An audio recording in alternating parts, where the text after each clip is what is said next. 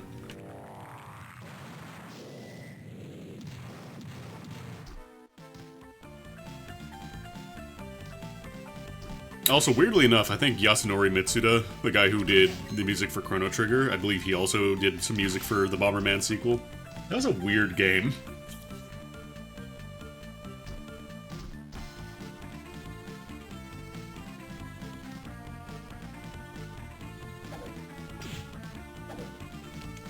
Is it finally on its 1.0 release? I mean the DLC is.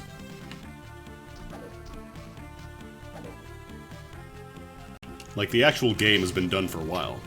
Astlibra.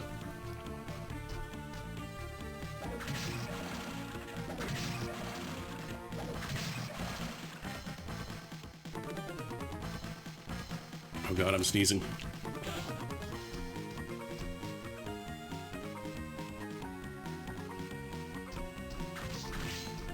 The original Bomberman was like... It was kind of neat in a weird way, like it was Bomberman, but it was more of a puzzle game.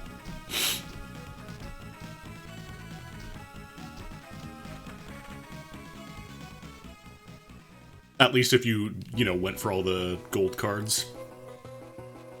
Just playing the game through, it was pretty short. Yasunori Mitsuda did the music for the first Mario Party. Oh, really? Interesting.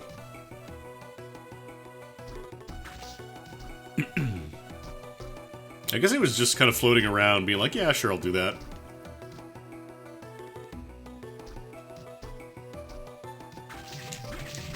Because I think he also did the music for Cross, right? For Chrono Cross.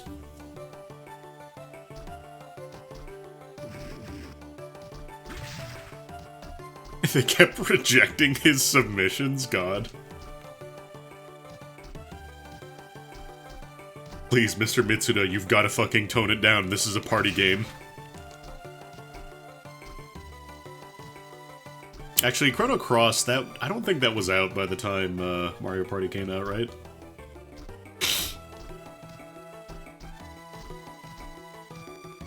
Yeah, I think Chrono Cross was like 2000 and Mario Party 1 was like, what, 98? 99 maybe?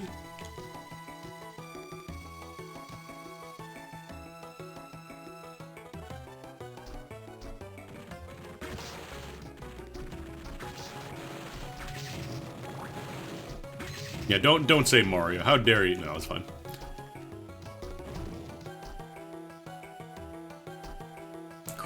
Was Chrono Cross 99? Really? No. No. I swear that was a 2000 game.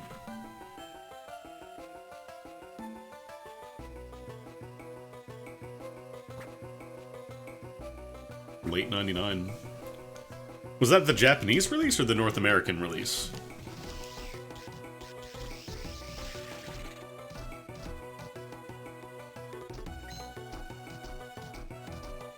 Want to feel old? By the time I finish saying this sentence, Undertale will have been out 20 years by now.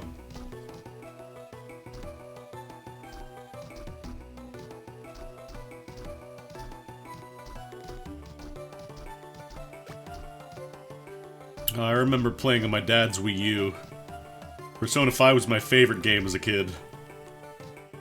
Forbidden Name might get redacted from URLs, it's possible.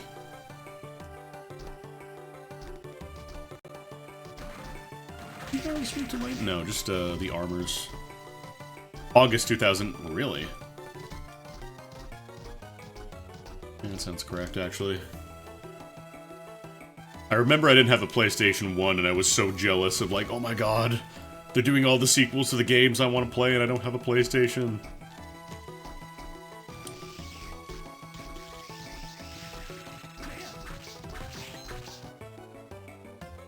I always forget which room I have to go in the top for.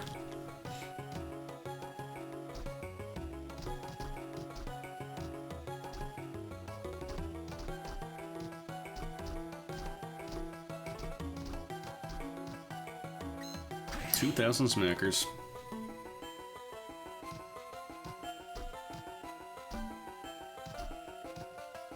Yeah, it's only a matter of time. You will get old. No, I didn't watch Super Bowl at all.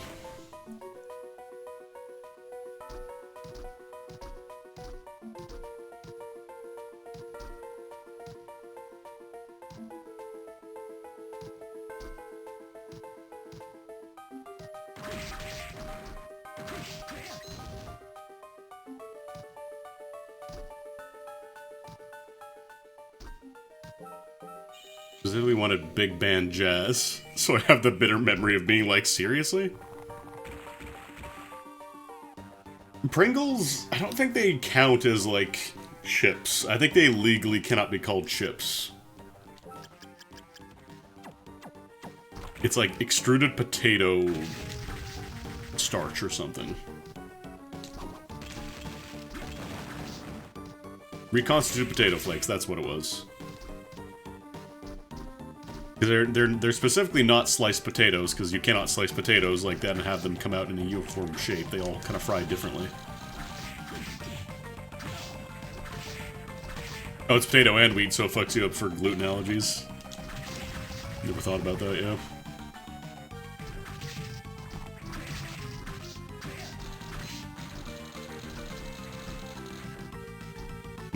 What if you had a stackable chip? Honestly, chips are getting super fucking expensive now. Every now and then I'd be like, yeah, I'll treat myself some chips, but now it's like, I really want $5 for a bag of Doritos, huh?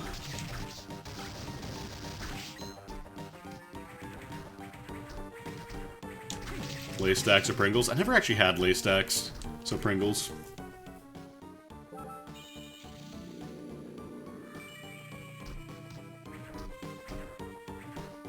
Yeah, no-name brand are like the only chips I can realistically justify picking up every now and then now. Like, even just like a basic shitty pack of like just salt-flavored chips, like no toppings or anything like that. It's still like $4 if you want a bag of Lay's or whatever.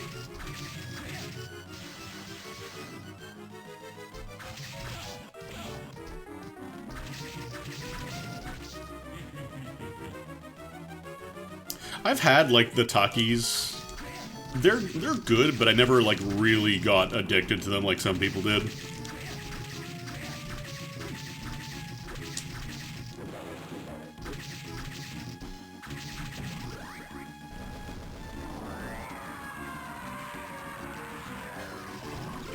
Axe armor.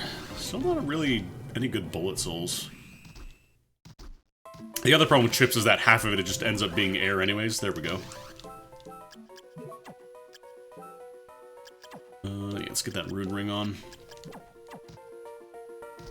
The problem is, oh god, like frying anything, like frying potatoes and stuff, especially if you're trying to do like French fries, is just such a pain in the ass. I just don't really fry like potatoes much anymore. Yeah, baking is what I normally go for now.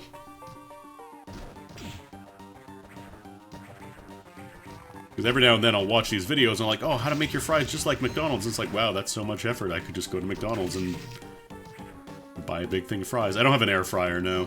Probably should. Yeah, that's another thing. Shrinkflation. Everything's getting smaller.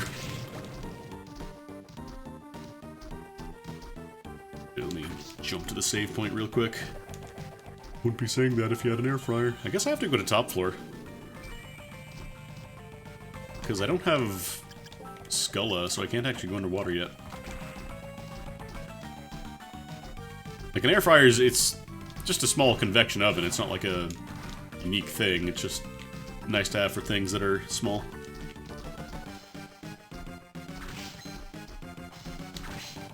Just like slice a potato, throw it in there. I also gotta do more slow cooker stuff, because that is, like, really nice.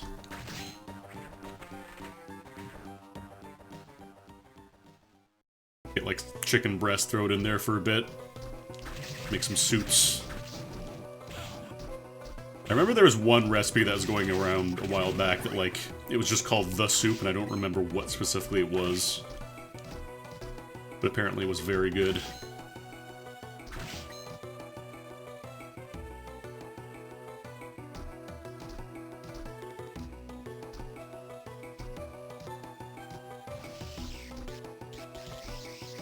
Snacks research, they have non-potato, but it's rice flour, so it is safe for gluten avoiders. Hell yeah!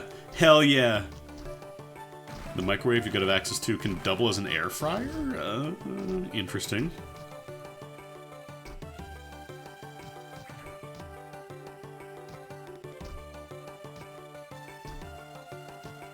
It's so weird. I don't think I've ever heard of, like, a combination microwave air fryer.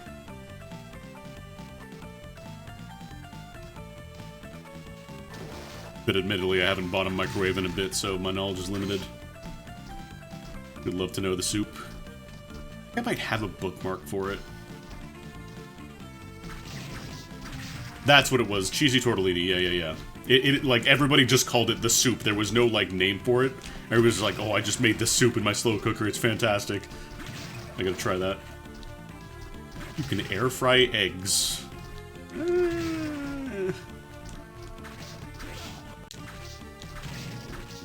I don't know, I feel like I don't want to risk eggs in an air fryer situation.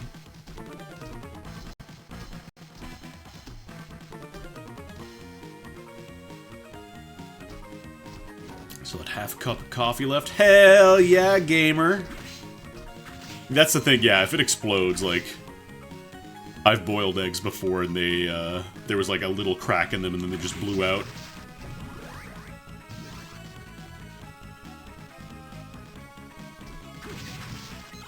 And thank God it was in the water, so it was still recoverable. Just had like a pseudo Eggs Benedict.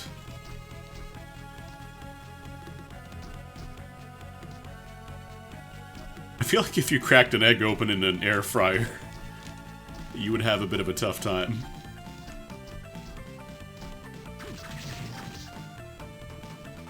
That's true, there could be anything in that egg. Giant Pat, please. Yeah, I feel like whole eggs I'd be a little gun-shy to put in a air fryer. Too much liquid potential.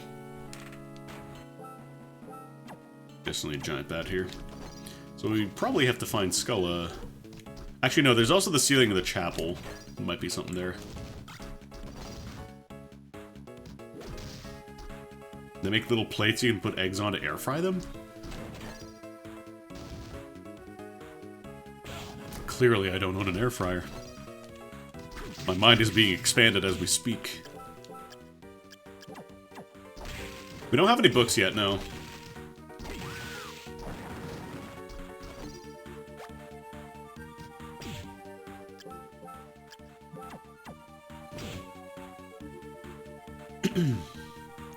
That's right, the French call eggs oofs.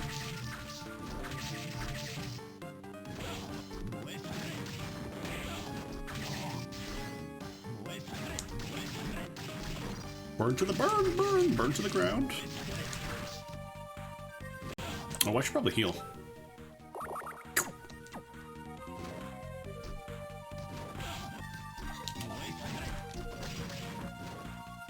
Sorry, I just read they have lips on them and the egg doesn't slop out, and I didn't parse that as the dish you were talking about.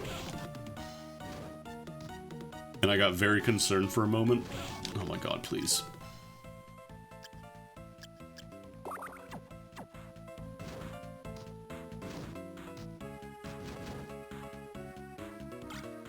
I guess I could go sell all the gold plates I have, because those will be worth a lot. Yeah, let me go to Hammer, because then I can also check and see if he has any books for sale now that I killed Death. Yeah, got those egg frying lips.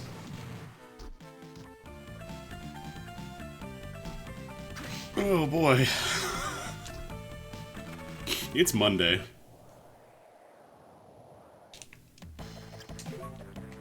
I'm quite confident in my lips, you know. Alright. Do you have any books? You do have a book, okay. Even that grants cunningness, is that...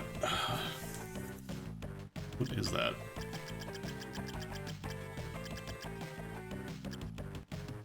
I might buy a Levitine. I'm gonna buy a Levitine and then spend the rest on curry. Ooh, ramen's also really good, actually. Levitine is fine for Julius.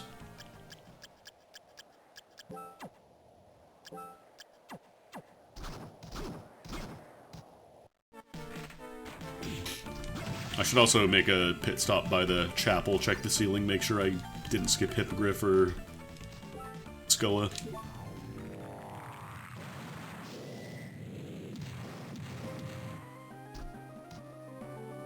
Who here ever watched Tempopo?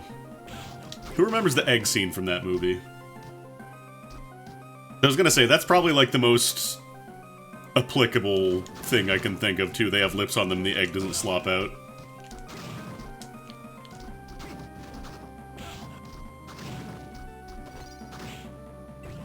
There's Scola. I was gonna say, I feel like I've missed Scola.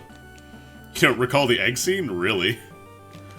That's like the one thing I distinctly remember from the movie. I haven't watched it in like 5 or 6 years, but I definitely remember the egg scene. The egg scene and the part where like there's the old guy or the old lady running around the store just squeezing things. That's another good bit. Yeah, maybe I should just go for Underwater for now.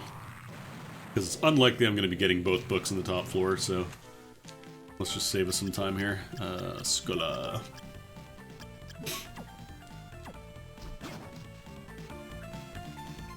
Tampopo is a really good movie, it's just... the egg scene.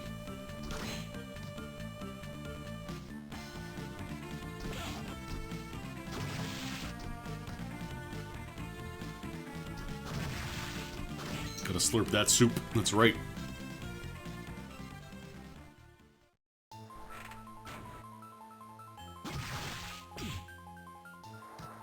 Compliments to the chef.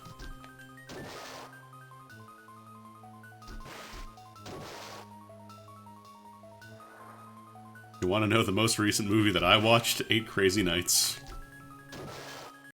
Couldn't tell you why.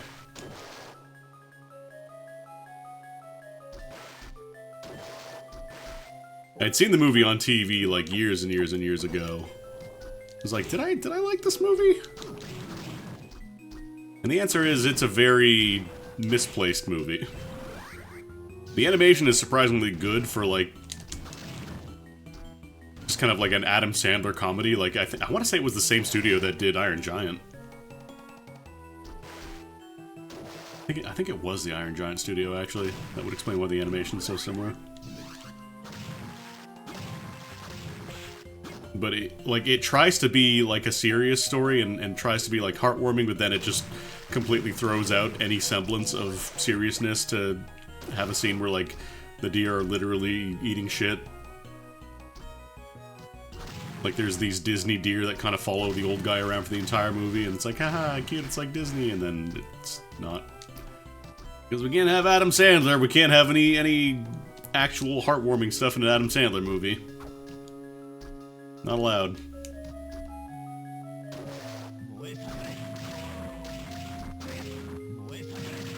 The moral of the story for 8 Crazy Nights is, it's okay to torment a man for 35 years, as long as you say sorry one time afterwards. People used to eat that. They still do, I think. Yeah, Pixels, I was gonna say, Pixels, people... The general public loved Pixels. Even though they were actually voxels.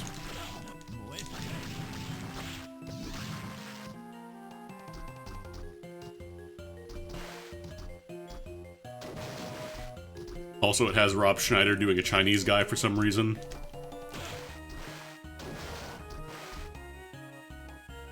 Because it was early 2000s and you could still get away with doing that, I guess. Mickey Rooney walked so that Rob Schneider could run.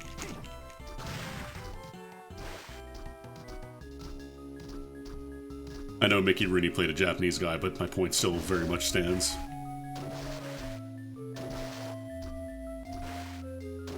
I don't think I actually need to be on the boat. I think I can just jump from here, yeah. Wanna Feel Old Pixels came out 10 years ago today.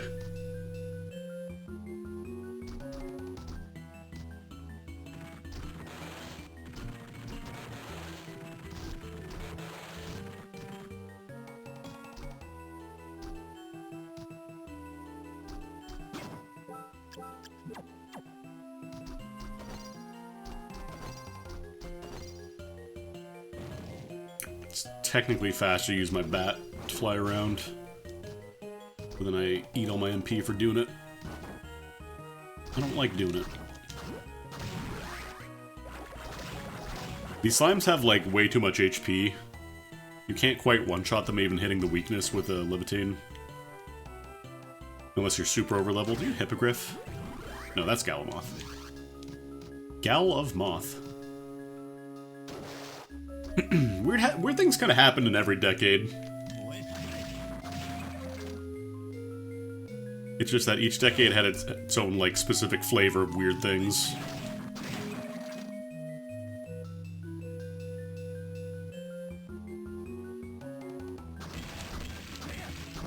Like, my favorite thing will always be people laughing at the stupid trends. Oh, look at these kids, they like fidget spinners. Oh, look how stupid this is.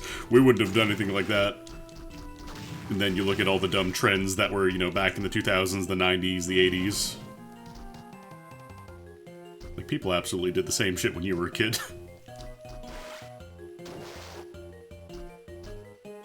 It's just that you were a kid, that was your trend, so you didn't see it as stupid.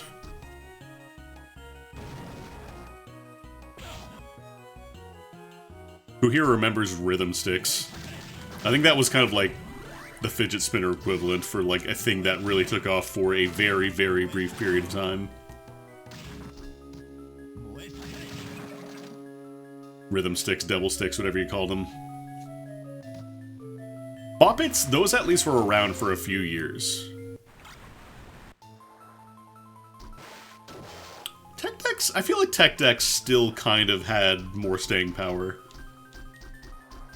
But like devil sticks, it was literally just 2 sticks and then a big heavy stick that you did tricks with in the middle. That you bounced around with your 2 lighter sticks, and you kind of just... They got really popular for like 2 weeks for one summer when I was a kid, and then nobody ever touched them again. I think they had to advertise them as rhythm sticks because, you know, parents didn't want to buy anything for their kids that said devil in the name. We're still in the tail end of the satanic panic of, like, the 80s. Don't want to get too close to that Dungeons and Dragons stuff.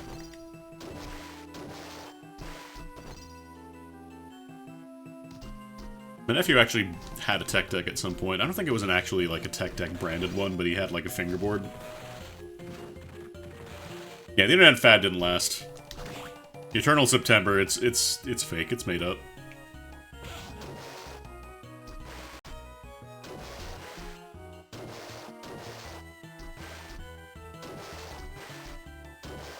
Well, roller sneakers... Are we talking the same thing as, like, Heelys? Because... Kids fucking loved Heelys for a while. I don't know if they still do, but... Those were popular for a minute. May have almost been run down a few times by kids running around with their Heelys. And kids in their Heelys.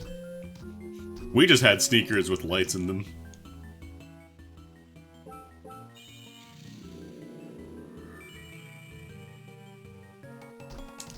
I fell for that shit hook, line, and sinker. The lights didn't even last very long. Kids will buy anything. Could you even change the batteries in them? I don't remember if you could actually change them, but I remember, like, they died pretty quickly.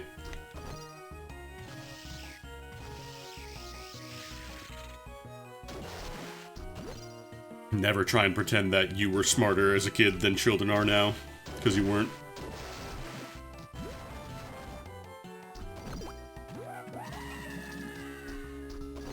No residual damage for me, thanks.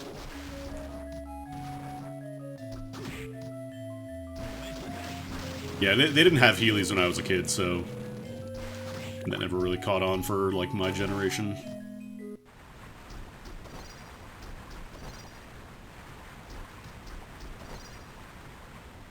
Honestly, I probably would have been a bit of a menace with Heelys. Not in the sense of, like, I would have terrorized people, but I would have been just using them constantly and almost running into people. Let's get the Kaiser Knuckle. Oh no, here comes that children's gang of Healy users. Can I actually go here? I don't actually have any transformation souls. Interesting. Pretty rare for that to happen. Hopefully I don't have to go down there. Well, I just need the one more book, right? Because it's, what? That's Gorgon? This Ox? That's Catoblepus, and then this demon... No, what is it? A demon that grants. That's Bale. So we have Bale, I think. We don't have Catoblepus, we have Bale, and then Red Soul is unknown. Soap shoes never really, like, really took off. The company shut down. So you can't really buy new ones anymore, at least not from Soap. Honestly, I'm pretty sure most people only knew them because, yeah, they were in the Sonic game. But grinding shoes never really took off. Big sword.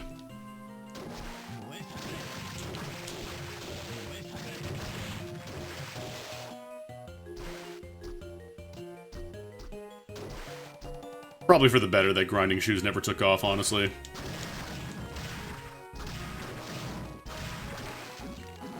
Last thing you want is kids jumping on railings and falling off and killing themselves because they want to do a cool trick like Sonic. They already have skateboards for that.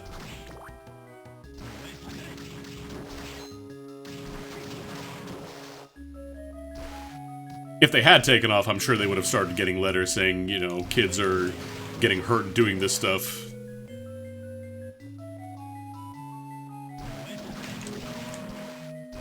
I remember being super jealous of the Razor Scooter kids, because I wanted one so badly.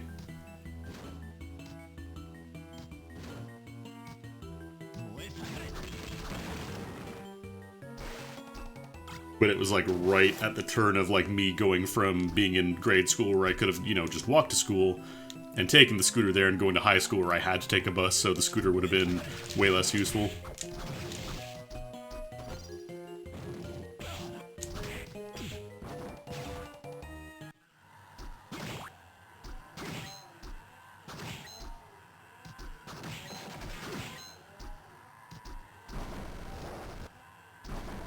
I love the Clayman here. Sometimes you just want to hang out with all your homies and form a giant ball of people. Yeah, that's right, I can just get my own Razor Scooter now.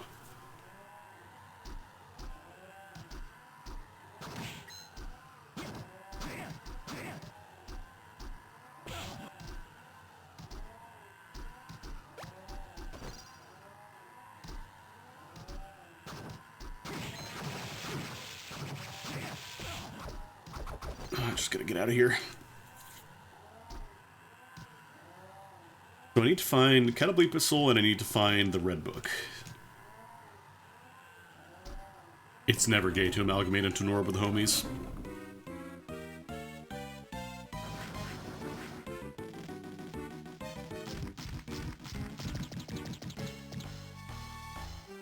I'm just gonna switch out to, let's do Triton. I was gonna say, I have the Rune Ring equipped, right? Try to shoot right down the center so that way I hit all 4 segments. It's weird not having the Kicker Skeleton or Black Panther by now. Yeah, Razor scooters were like right around like the turning point of me being a high school kid, and oh, scooters aren't cool anymore, actually. Yeah, I think high school honestly is about when like fads stopped being as much of a thing, because it was less about kind of like the journey to school being part of the experience and more just like, nah, you take whatever you get on the bus with you, that's it. Plus, we had to wear uniforms. I was in a Catholic high school, so I couldn't be wearing anything different from the norm, otherwise I would get in trouble.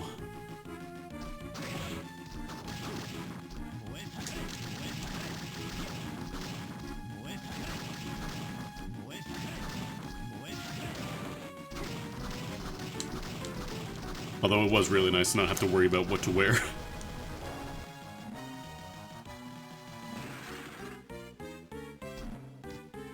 Oh, bro, I could do so many fucking rosaries, bro. I could have gone pro.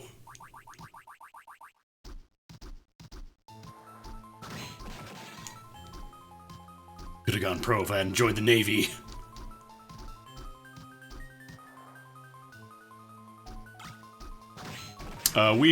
For me, I played the saxophone, so I had a similar size case. I don't think it was quite as big, though. Yeah, because I started with alto, and then I switched over to tenor sax, so my saxophone case wasn't as big.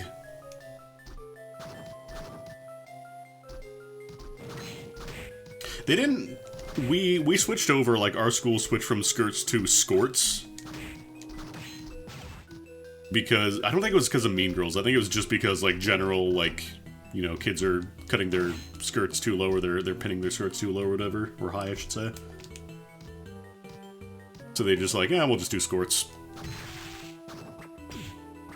I think now, yeah, I think now my school is just pants. Pants for both.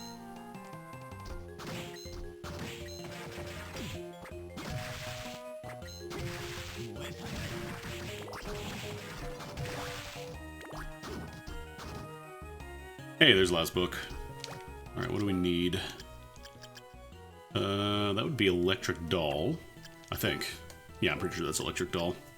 Which I don't have. Interesting. So we gotta go underwater.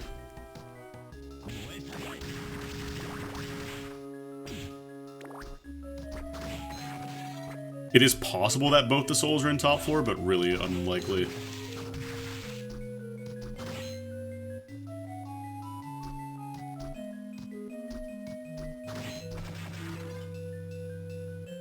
Yeah, for clarification, I'm in Ontario, so there are Catholic schools and then public schools. And they're basically the same thing. Like, it's not like you go to a Catholic school and you only learn religion. It's just that religion is a mandatory course.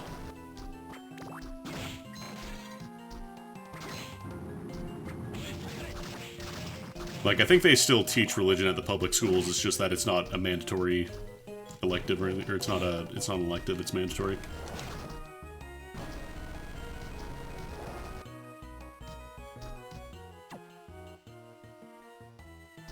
Yeah, we also have like French and English Catholic school boards. We never had any French high schools like close by me, so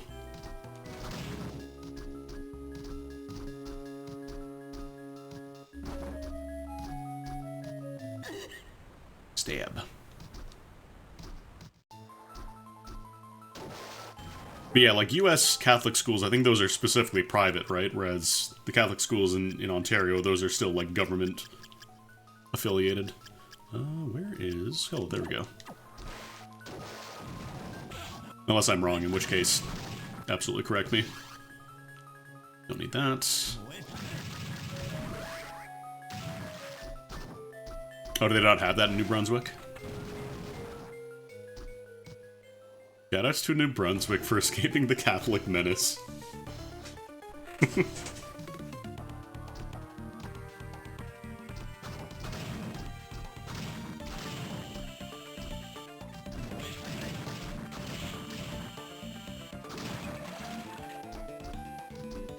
Oh, they just didn't teach religion in public schools at all. Good to know. Oh, both New Brunswick, Nova Scotia. Maritimes ain't got time for Jesus. Or at least not in the school system. They don't need Skull anymore, so let's switch back to Triton. Triton. Maybe I should... I might actually throw on Succubus, get some health back. Well, French is mandatory for all schools, right? Because it's the official second language, so you have to read it, or you have to learn it. There's Cataplepus. Yeah, it's grade 10 if you're not doing, like, French immersion. Gaelic is interesting, though. I didn't know that. Can't even take Latin in Catholic schools anymore. I mean, we could never take Latin in our schools, at least. They never gave us the option. They didn't really have a lot of options for, like, secondary language learning besides French, where I was, at least. Oh, it's only a specific area.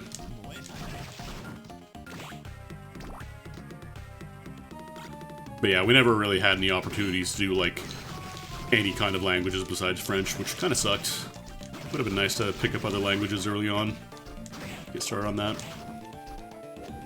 First time I actually got to learn, like, any kind of language outside of, like, you know, non-school programs was when I was in college. That's where I learned how to start doing Japanese.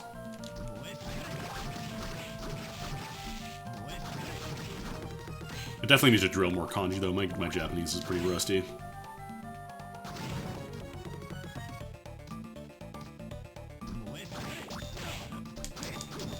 Oh my god.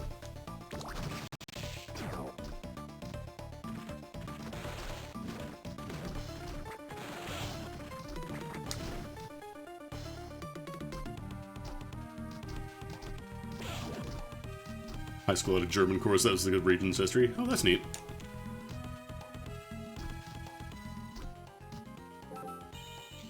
Yeah, I think a lot of people's logic is they're already teaching the kids French, so, like, trying to teach them another language might be too much, but, like, come on. Come on, kids are smart. They'll learn. You're gonna learn today.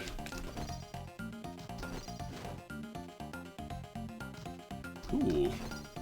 Actually, let's definitely equip that. Or Massa.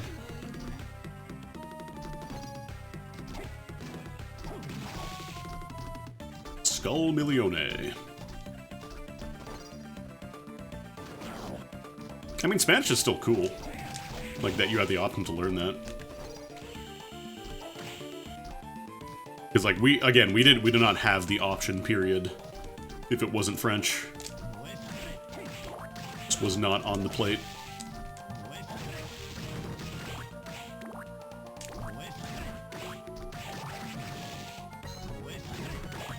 Breaking your skull. Ugh. Oh, right, Muramasa doesn't work on this guy.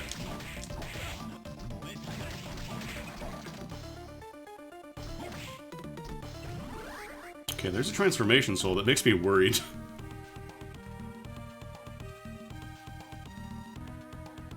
I'm really worried that the last soul is going to be under the Forbidden Area.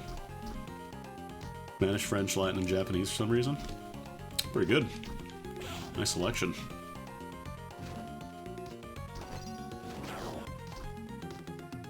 Oh wait, where am I going? Please.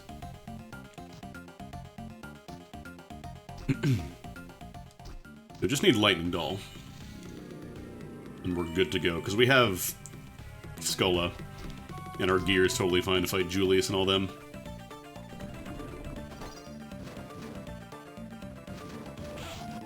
Oh god, this room sucks.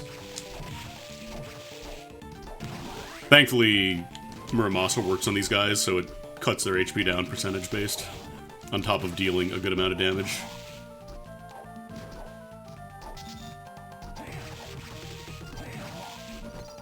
Alright, it doesn't work in this room, it's only the DDR room. Don't ask why this ball gives me blood. Just don't. Partisan. Can't even use a sleep trick here, because once you go in that room, it saves your start point on the other side.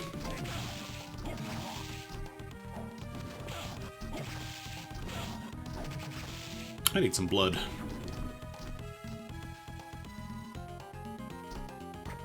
Please.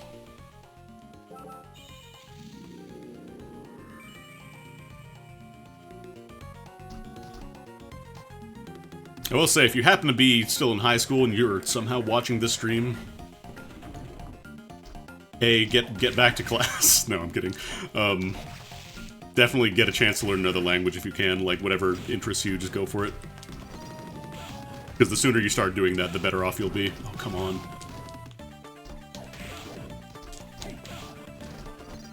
I would love to be able to get through here. Hell yeah, I love government officials being pieces of shit. Woo! It's just the best.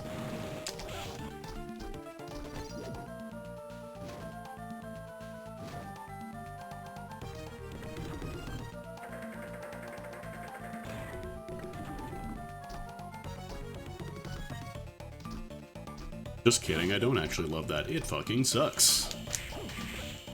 I'm shooting this guy. I don't need health. Okay, well, I really hope Lightning Doll's back over here, otherwise we just wasted a bunch of time. Can someone think of the children? Please think of the children. Not me, though. That's your job.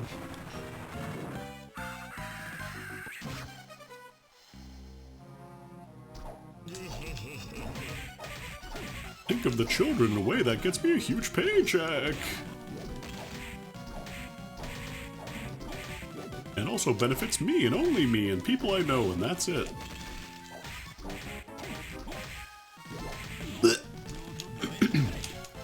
God, doing this fight without Black Panther's a little annoying.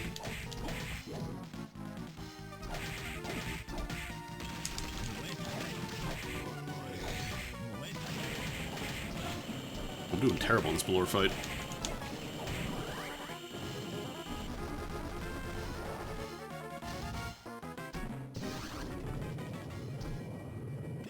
Okay, well, this definitely was not worth the time to come down here.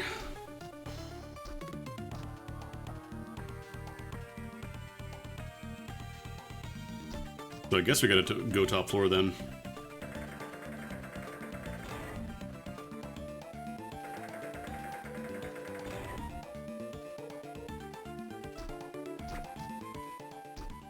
Really sucks, because this seed was pretty solid aside from the lack of Black Panther, but without that, yeah, your seed's just gonna end up running an hour and a half. Worst case scenario, we get the Chaos Dimension Black Panther.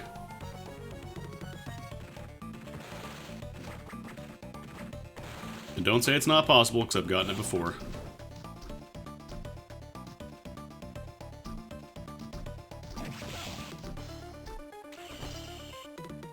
It is very unlikely, but still possible to get it even later than you would get it in the base game. And it sucks when it happens.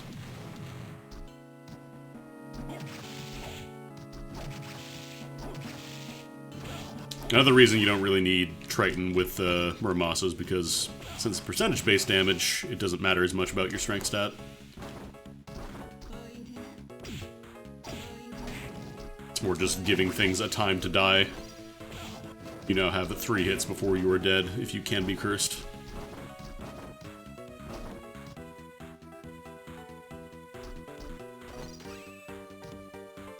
Oh, bro, my skull is creaking. Bro.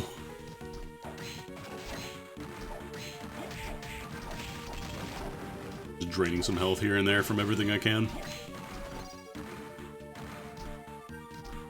Oh, you know what? It might actually be Galamoth, too. I forgot I picked that up. We had a Galamoth room. No, you gotta be Lightning Doll, right?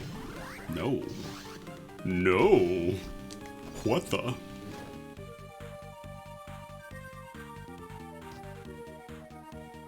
I will never oil my skull. God, maybe it is Galamoth, actually. That would suck.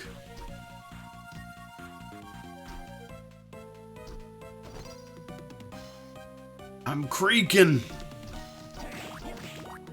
Yeah, I think this... Unless this is a Lightning Doll. Yeah, no, we gotta go to Galamoth room then. Damn, sucks to suck.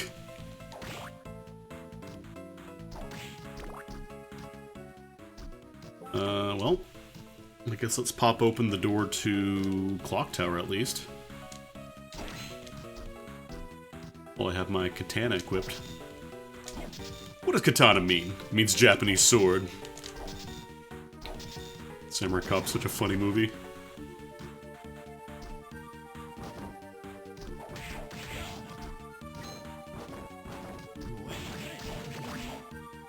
Just like, once you read about all the stuff that happened with that movie, and like, it is just like so badly made in a really charming way.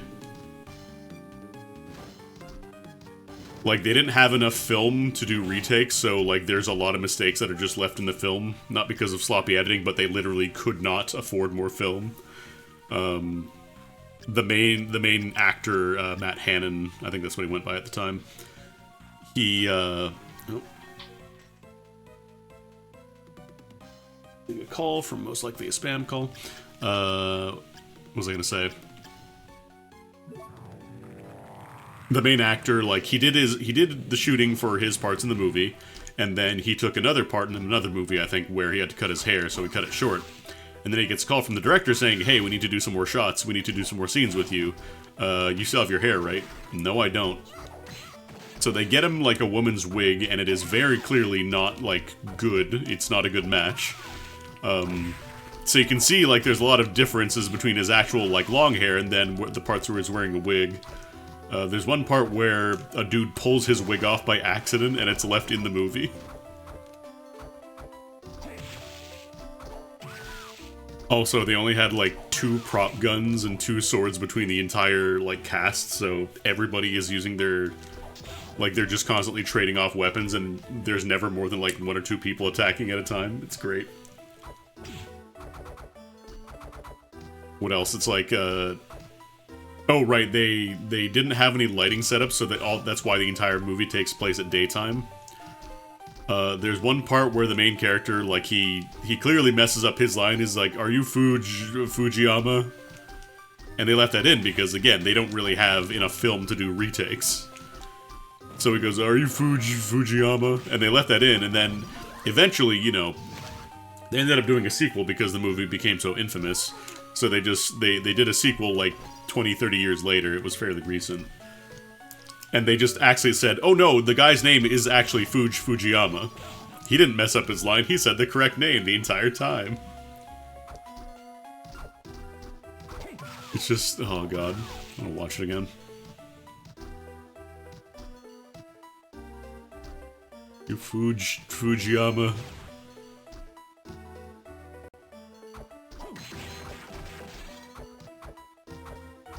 I've never seen the sequel. I might watch it at some point, but I feel like it's just kind of...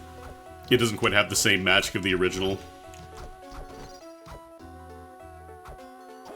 Like, they're intentionally going for a kind of crappy movie as opposed to just it being crappy by itself. They call him Samurai. He speaks fluent Japanese. It means Japanese sword.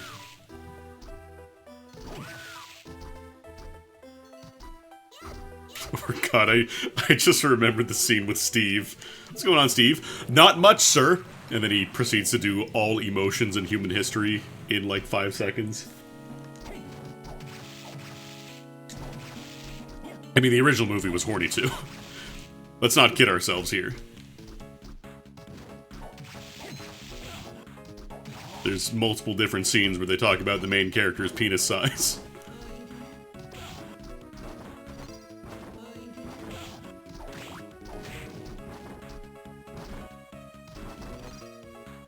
Alright, Lightning Doll, Catoblepus, and Bale.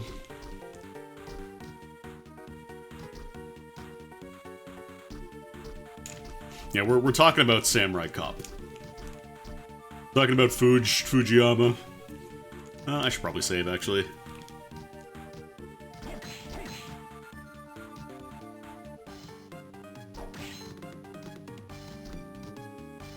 There's like a supercut of all the, like, the best bits on YouTube, but I would definitely recommend just watching the whole movie. It's a good time. Where the hell is this? Is this the save point, right? Yes, okay.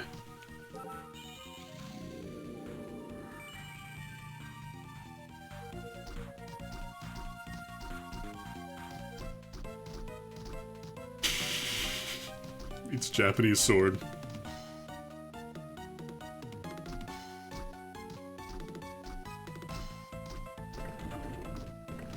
Alright.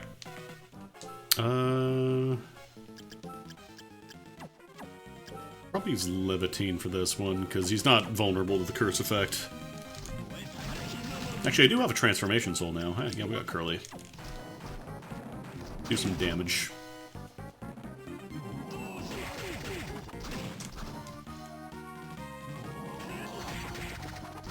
I gotta get him to meatball phase, and then I switch my souls out. Ooh, that was a good one. Switching after this.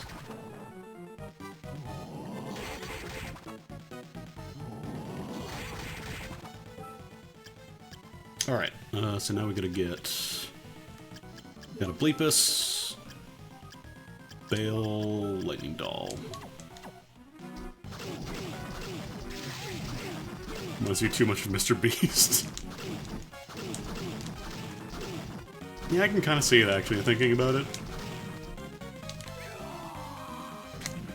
Mr. Beast coded. Curly, please.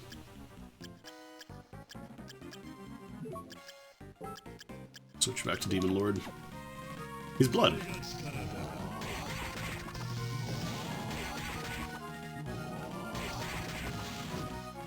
He's blood. He's blood. He's blood. He's full of hair.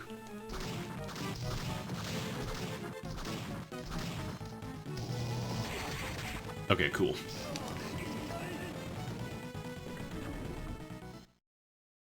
Black Panther? Vanilla? No. This might actually be... It's either going to be a Chaos Dimension Black Panther or a non-existent Black Panther, which is the saddest seed. So I'm pretty sure I've done every other check I can at this point. Or hopefully next seed is just going to be Black Panther, first pedestal, let's go.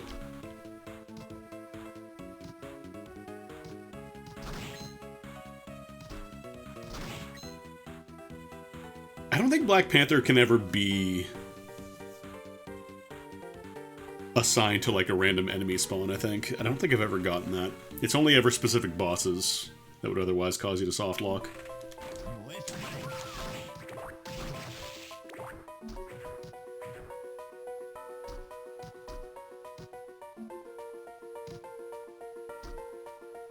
There's so many good games out right now, man. Got Uni 2. I want to play more Grand Blue. The fighting game, not the RPG. Although I do want to play the RPG too, but it is unfortunately out at a time where I really gotta... Like, I've spent my fun money on, what's it called, Uni 2. Oh, it could also be the bonus room, I guess, but it's not really worth checking now. Yeah, Infinite Wealth I've heard is very good. Balatro, I want to try the demo for that. That doesn't cost money, that costs time, but... Just lots and lots of good stuff. And then Astlibra tomorrow, which I'm absolutely 100,000% picking up.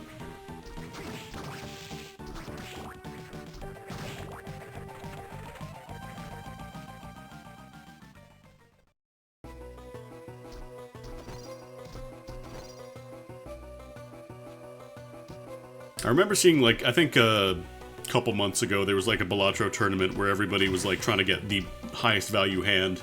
And I think everybody was like, oh yeah, we got a couple 100,000, this is the end. And then one person just ended up getting like 2 million or something. Any character in particular that I'm interested in? So far I'm enjoying Vera.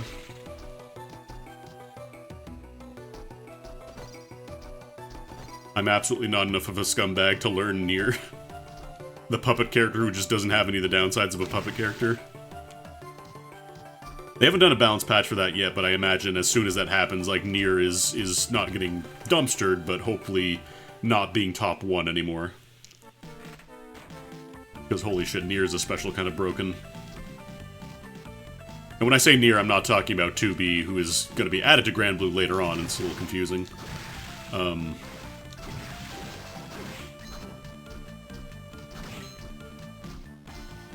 Yeah, Grimnir's hilarious. Wait, what am I doing? I need to go to Floating Garden. Why am I going back here?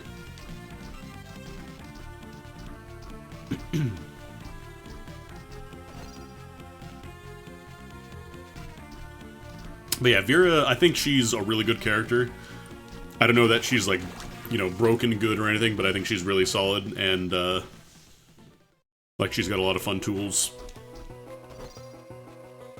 A little fairly straightforward, aside from the, like, landing the command grab mix or landing the super. But it's just, like, a one-time per match install. It's not like you have to constantly worry about it, so...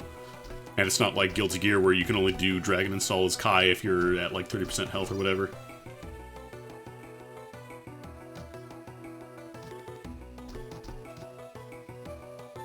If they don't touch Nier, then I'm seriously going to be worried about the future of the competitive.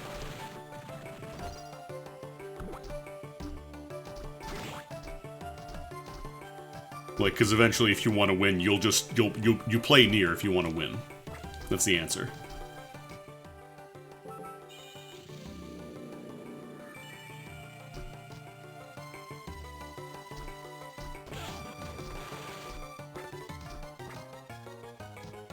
Nier, maybe to a lesser extent, like Lancelot, Sex.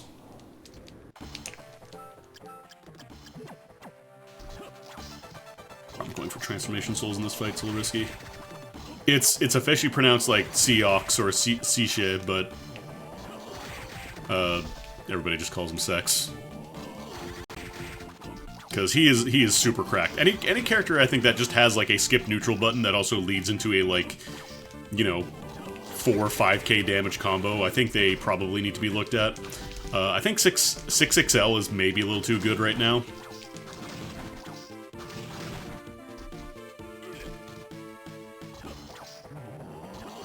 Yeah, Percival and Catalina are paying for their, you know, day 1 original Grand Blue top tier status.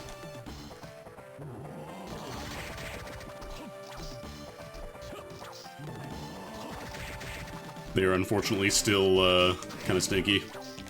The funny thing is, if you do run into anybody playing Catalina or Percival at like higher ranks in Grand Blue, you know they're probably pretty good at them. Vasaraga seems a lot better in the new one. Like, the original game, he had a really hard time because there weren't really a ton of, like, good defensive mechanics. And a lot of times you just had to simply hold, like, you had to stand there and take that. Lowain was never really, like, great. The big thing is, like, he was a newbie killer because, you know, Yggdrasil. But I think the transformation time on that is way shorter now, so you can't just, like, haha, knowledge check time, bitch, and then take off half of an opponent's health. He's still, like, apparently he's not bad. But he's not quite as, you know, just, like, blow out, you know, do you know how to play Mario Party anymore? Which is probably for the best, honestly. You don't want a character that's kind of limited by how well can you deal with a specific super gimmick, and that's kind of it.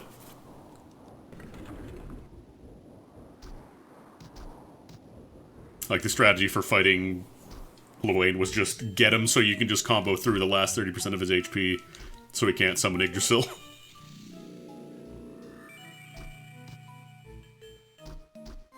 Oh god, right, I got a giant bat in here.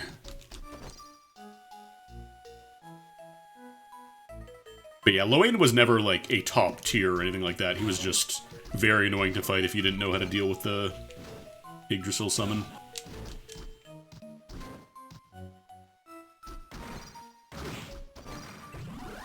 Flash Golem.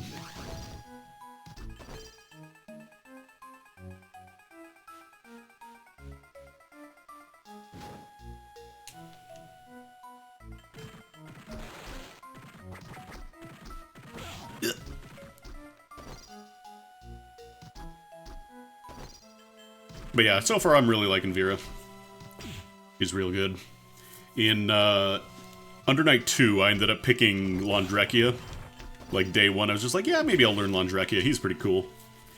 I never played him in CLR. I never really played CLR, honestly. Netcode. Netcode and just they didn't really touch the balance past, like, fixing, you know, the day 1 crash bugs with Landrekia. It was in kind of a bad spot. But apparently I picked very well because Landrekia is really good in Uni 2. They gave him the Storm Ice move for some reason. You know the move where Storm just hits the entire screen with a super?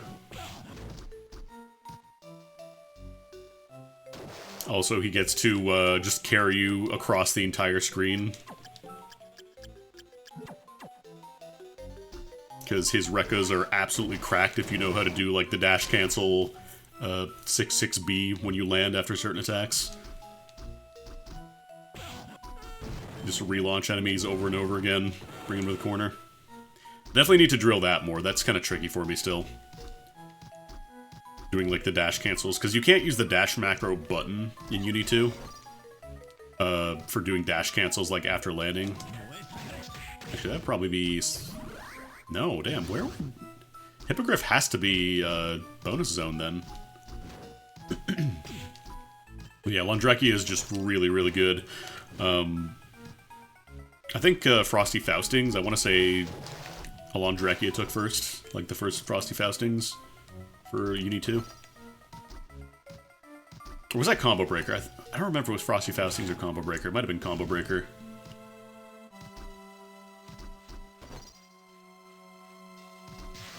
The only problem is a lot of it is realizing, like, do you have to use A, B, or C Rekka as part of his combo, and do you have to use charged A, B, or C Rekka as part of his combo?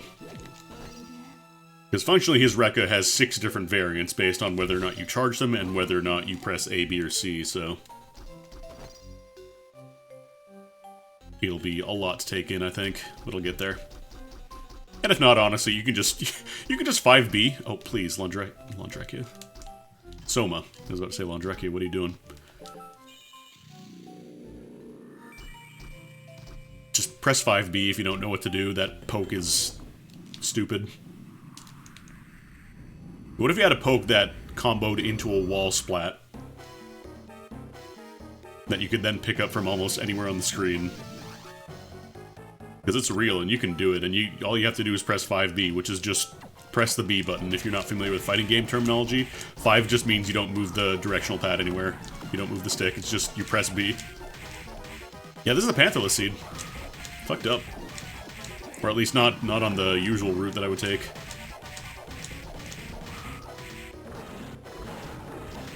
$135. Ugh. Still better than times I would used to get, but not great.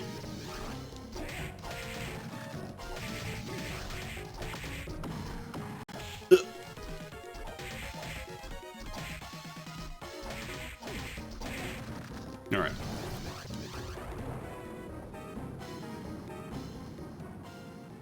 Alright, we just gotta go fast on the second seed.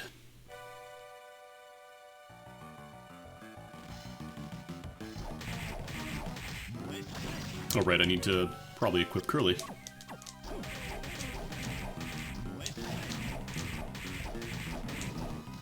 I could actually use Succubus here and get a lot of HP back from the orbs.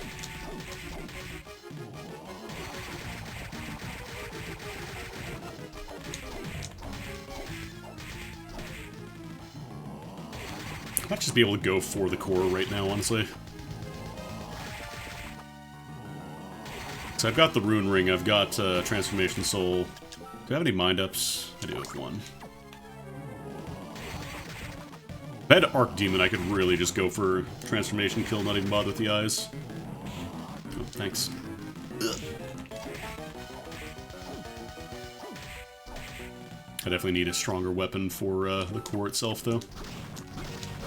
While I wait for MP to regen.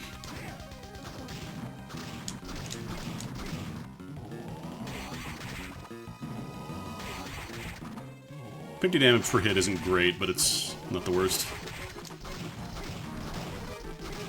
I'm not super underleveled because we had to do basically every check and we were super slow. Had to take our time. I need to heal.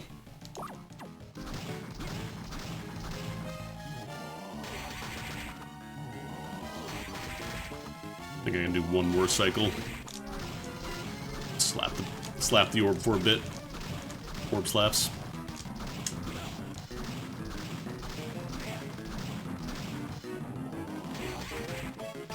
Please. There we go. 137.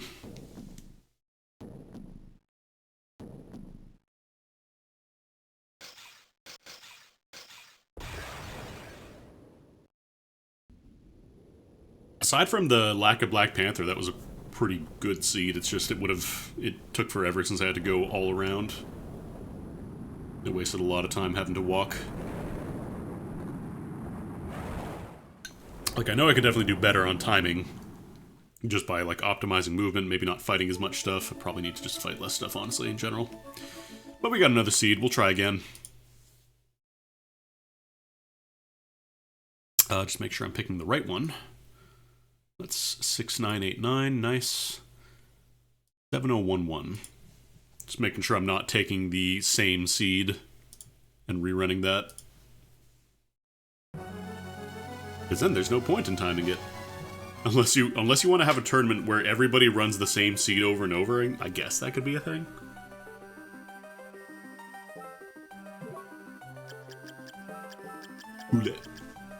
Alright, 3, 2, 1, let's jam.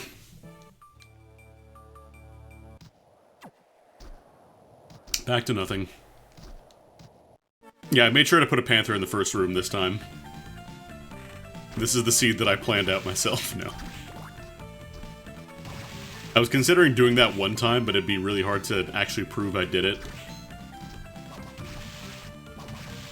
Because you can actually set specific seeds. Like, you can set specific items. There's plandomizers. Plando. Oh my god, am I serious? Okay, I was gonna say, no fucking way. Like, Black Panther is actually not super uncommon at the start, because it is considered a movement soul, so it can actually get you some places. And a lot of it is pretty similar to Flying Armor, so it's not, like, super uncommon to see it early on. Just didn't get lucky this time.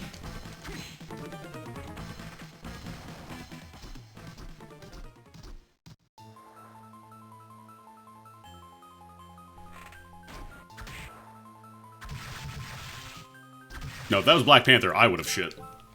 Kaiser Knuckle's pretty nice, though. Pretty decent weapon early on, and I sell it for a lot of cash later.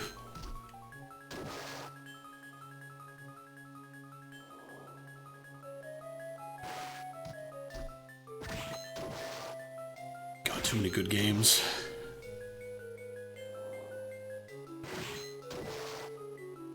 Plus, I gotta finally, like, pull the fucking trigger on building a new computer, because a friend of mine put me onto a graphics card, the mid-series refresh they're doing for the 4070 Super, I believe, which is a lot cheaper than what they've been putting out.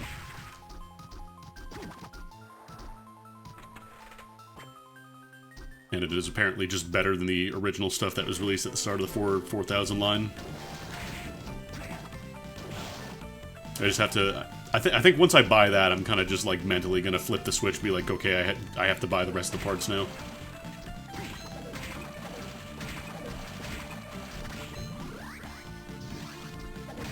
I don't know if I do Intel or AMD. I remember it used to be, like, just do Intel, there's no point in doing AMD unless you're going for specific stuff, but now it's they're a lot closer together.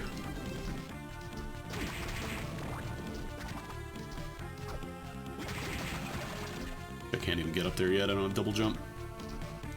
Well, not necessarily whichever's cheaper, like, you want a good one. Freaking skull.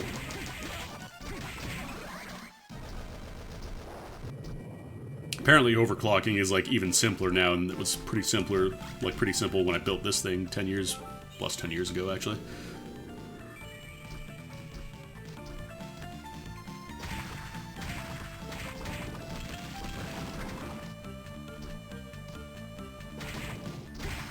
Because, yeah, like, all the overclocking stuff, it's all built into the BIOS now. You don't have to do anything special.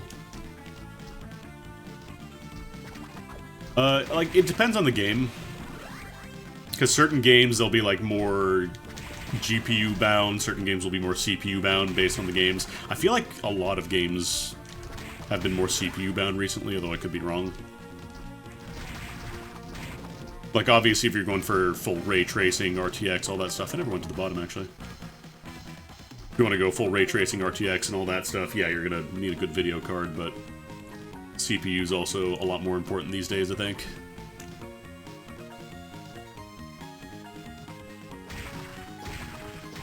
Did I go there? No, I never went this way. Why didn't I go this way? What am I doing?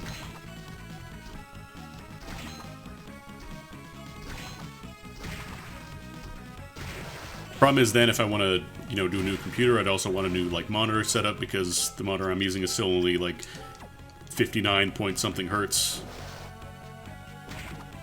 Yeah, that's the other thing. Like, I really want to just do, like, full SSDs. No more moving parts. So just get those M4s set up.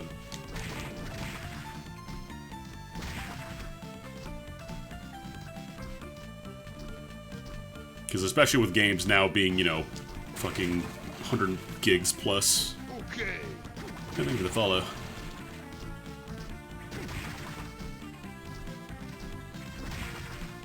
Like, I have all the cash from the marathon I did a few years back. I still have that laid out for the computer. It has not gone anywhere. I just need to fucking do it.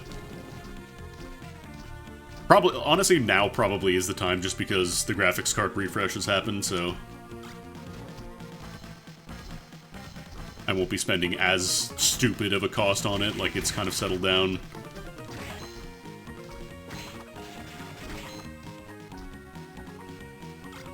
Combat knife.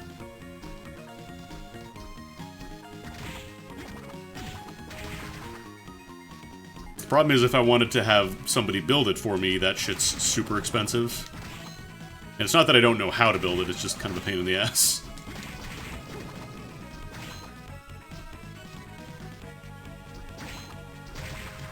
Shoutouts to anybody who went with artesian builds. Oh my god. Gamer Nexus. Gamers Nexus. Yeah, especially now that crypto is kind of like falling off. It's not gone completely, unfortunately, but hopefully soon.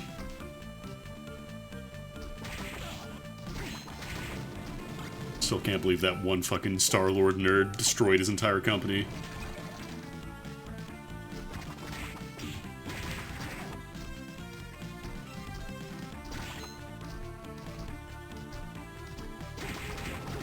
Alright, let's try doing this, because... Hey! Love to see it. What do I get rewarded with? Malphus is up here, that's interesting. That would either be like a Black Panther... Early Black Panther, maybe early Hippogriff or Giant Bat. That's a really weird find. I'm glad I did that, because otherwise this routing would have been really strange.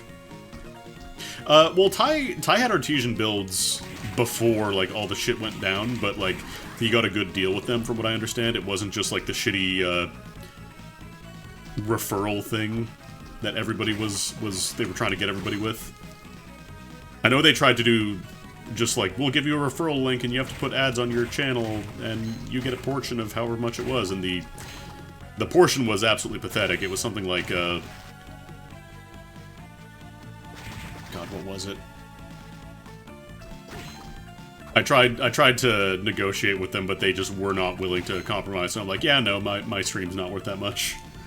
It was probably 2%, that sounds right. Because you're not paying me to have, like, your banners and your branding on my channel permanently, but yet I only get money when people buy stuff from you. So if I sell, like, a $2,000 computer for you guys, I get, like, 60 bucks. That doesn't make a lot of sense to me. And they're like, no, that's the best we can do. It's like, okay, well, no, I'm good. But yeah, as soon as, you know, Mr. Star-Lord did that shit, everybody dropped them and they folded, so... that's what happens. Really good lesson for anybody doing a giveaway. If you do a giveaway, just give it to whoever wins. Oh, that would be really nice if we get a giant bat. That's right, for the first run of the day, the fastest run, the one that actually has a Black Panther in it this time.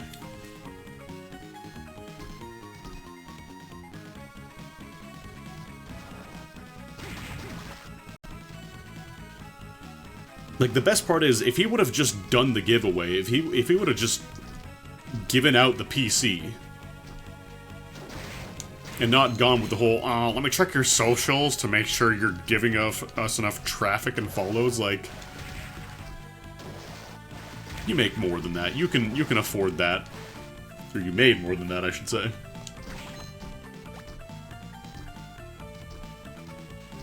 Yeah, I'm not huge on pre-builds these days.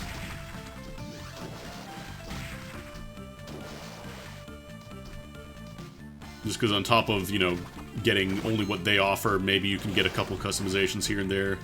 Then they also install all the pre-built shit on top of it. Like, I don't want your 1 month copy of Norton that I immediately get rid of as soon as I install.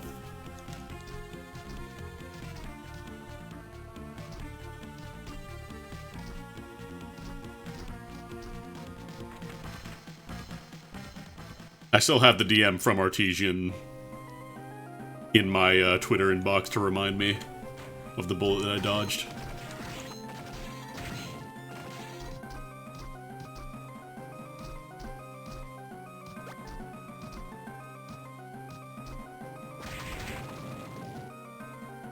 And I think that's one of the shitty things, like, for every, you know, Artesian builds, for every company that does get caught doing shit like that, there are so many companies that don't get called out, that try to prey on, like, smaller streamers, be like, hey, we'll give you a commission if you just run our branding on your stuff.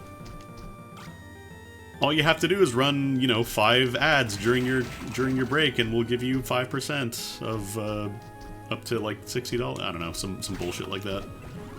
Gravekeeper.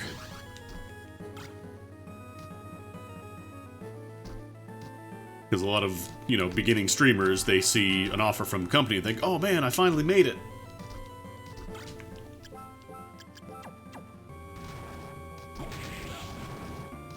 And then it turns out that you are not actually making it and you're only just giving this company free advertising, and maybe you'll make like $1 off of a commission link at one point. And at that point, if you want to support the streamer that badly, just donate directly to them.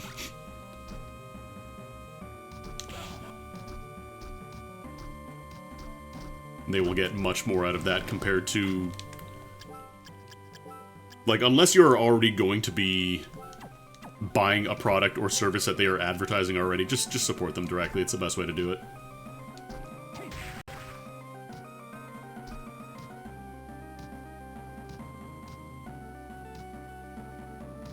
Well, like, it's not even, like, cash up front. Like, you can do commission stuff.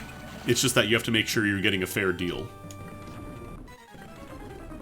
And like the Artesian example I was going off earlier, I think it was like 2%. So again, on a $2,000 computer sale, if I were to sell a computer for them for $2,000, I would make $60 of that to sell a computer, to make them $2,000. I don't even remember. I think it was like I asked for at least 10%, and they were like, oh, we're not willing to do that. I was like, okay, cool, I'm not willing to advertise for you then. Have a good day. Or my favorite, the ones that don't even attempt to give you anything in return. The ones that are just like, hey, we've got a demo for our game, could you play it on stream?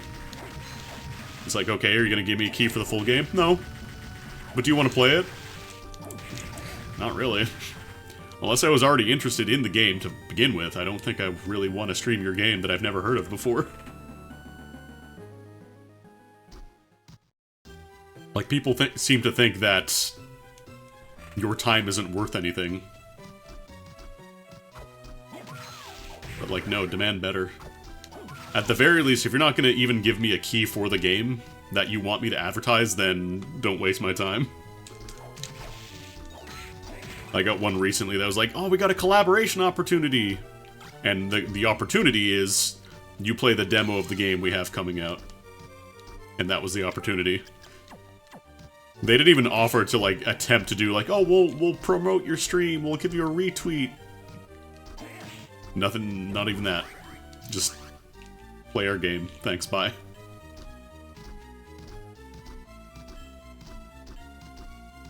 It is absolutely amazing. And I understand, like, from the developer and publisher standpoint, it can be hard because there's a lot of, like, shitty Steam curators that literally do not review anything. They just click a button that says, I looked at this game, and then they try to go up to, like, developers and be like, hey, we need, like, 10 copies of your game for giveaways, and then it just turns out they're actually selling those keys to reseller sites like G2A or whatever.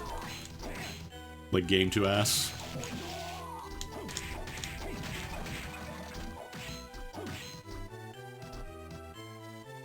I think my favorite was, I think it was last year I was doing some Steam Next Fest demos, and a dev came into my chat while I was streaming, and they had never talked in my chat before, they'd never said a word in my chat. Literally the first thing they said in my chat was, "Hey, I have a game, can you play it, please?" It's like, first of all, most people start by saying hi. Second of all, I don't fucking know you.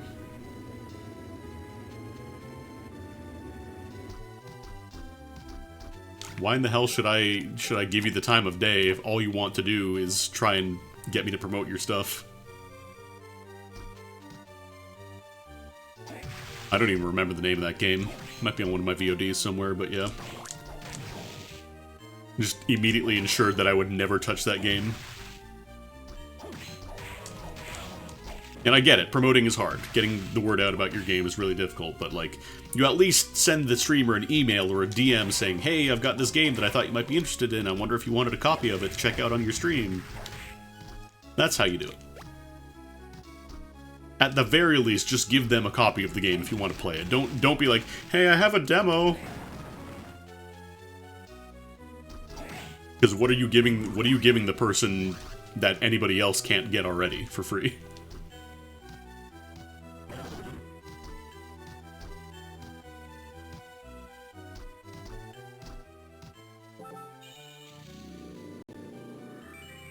And also, here's a pro tip. At least try and build, like, a somewhat, like, familiar with relationship with somebody before you start asking them to do stuff for you. That's another pro tip. Like, if you're not willing to give them a key, at least, like, befriend them, and not for the purpose of just so you can sell stuff. But, like, just get to know people. It's so impersonal. I don't like it. Grunting. Actually, should I use that? Big hitbox. Big sword. Love does not pay the bills, sadly.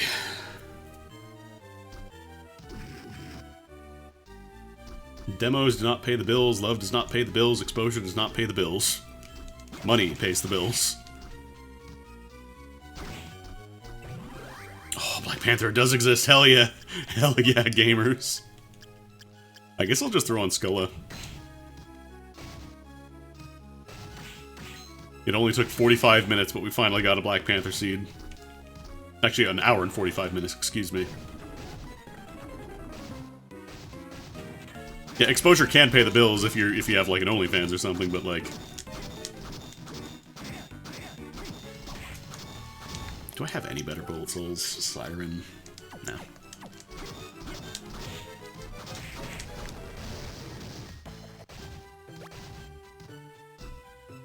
Your retweet will not make me $1 billion. Now, if you can somehow make me $1 billion in retweet, then absolutely yes, but I don't think you can. I don't think if you're not willing to give me a key for your game, I don't think you can do that.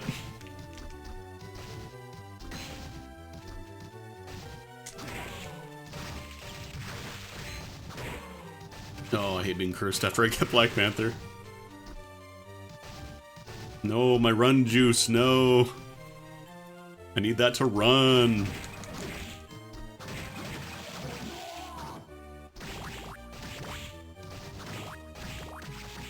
Oh, I just blocked any of those. Like, if you... I'll give $100 to, everyone who retweet... Or everybody, like, who retweets this. For every 10,000 people, I'll give $100. I just blocked those.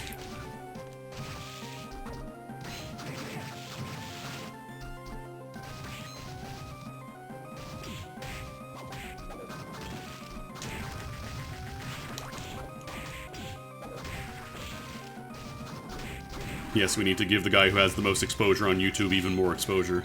Let's do that. That's a good use of my time. Let me actually check the ceiling here, because I can go in here now. I checked the secret room. But now I can get up here, because Black Panther lets you go a little bit above the edge. Gives you a little hop. You can do a little hop. Nah, just mind up. Mr. Breast.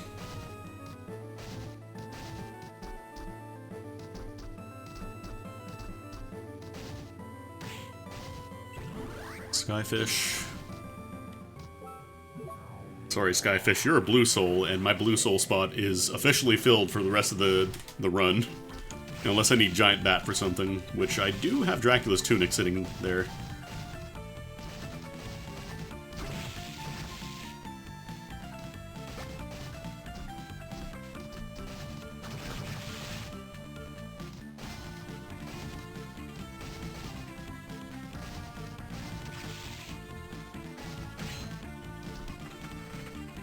I don't know, it's... Everybody's trying to get exposure, everybody's trying to, like, further their brand, while at the same time trying to do as little effort and spend as little money as possible to do so. I don't like it.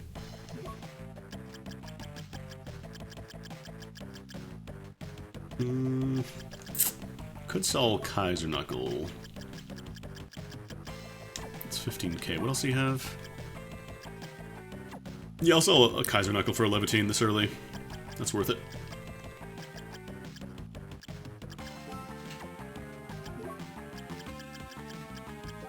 Kaiser Knuckle's only good if you have a really, really high base stat spread, which I do not. Levitate, on the other hand, just does a bunch of damage. And it's Fire Elemental, so almost everything is weak to it. Or at least doesn't resist it.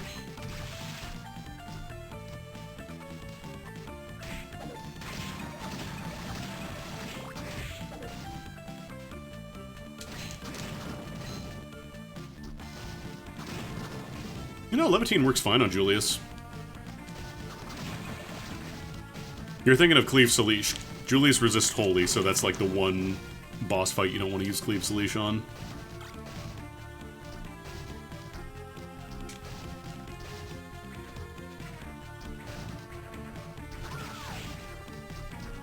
Levitine is a totally fine weapon to fight Julius with. It's just that if you have like a Transformation Soul, Calibulg does more damage.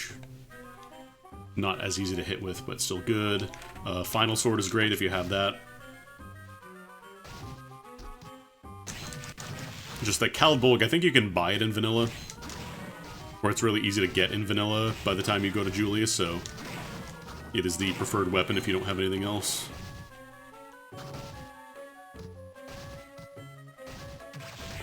Freaking Skull.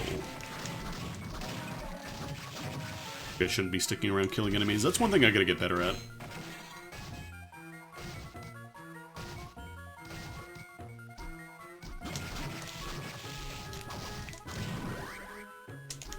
I don't remember the low-quality hamburger thing. It sounds familiar, but... just Money Torch. Disappointing. What other games are people playing nowadays?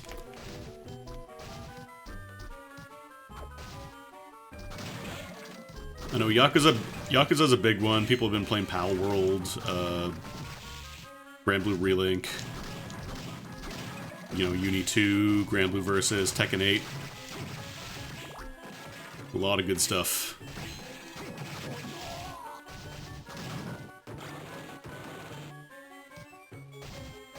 Yeah, Balatro. Persona 3 Reload, I'm not, like, as huge on playing that, because I already played the original. And, like, I'm not saying the remake would be bad, but it is, like, $93 for the base version, not even, like, the deluxe.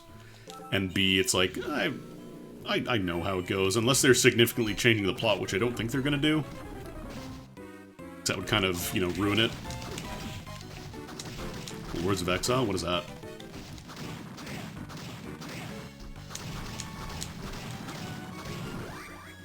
Sounds like a RPG. Sounds like a Diablo game.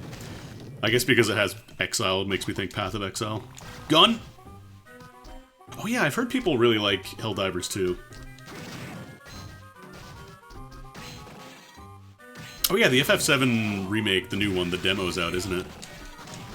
It is just the demo, right? It's not the full game. I do know Bloodstained Curse of the Moon. Is it just a Metroidvania? Might have to check that out then. Full game on 29th? Okay. Okay. So I do want to play, like, the FF7 remakes. I was waiting on... Is this the last one they're doing, or they're going to do another one afterwards? Does anybody know? Are they planning to finish it with this one, or are they doing a third?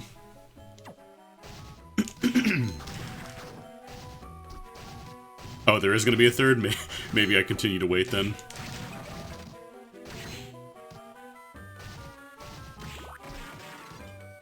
They call it Final Fantasy VII because you turn 7 degrees and play it 3 times. Oh yeah, that makes sense, I guess, 3 discs.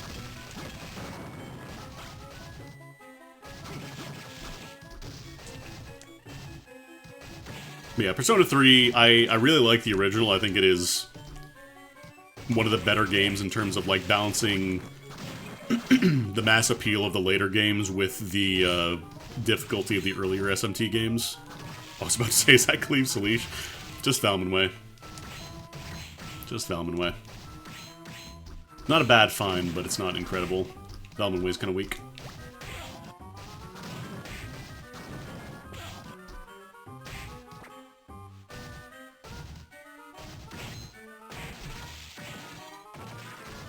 Because not to talk about the story of Persona 3, just in case people are working through Reload now, I can't really spoil that in good faith anymore. Okay, to be fair, that sword is very close to the color of Cleave Salish. You gotta understand.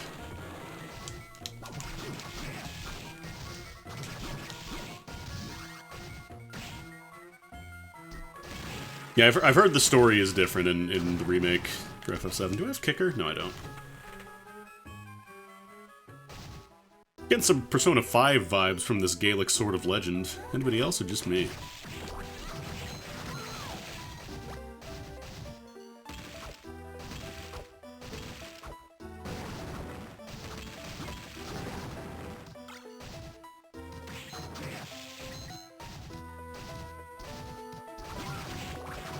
Like, I played Persona 3 Portable, but I felt like it lost a lot of the atmosphere by just, like, not having the map to, like, all the areas you could actually walk around in.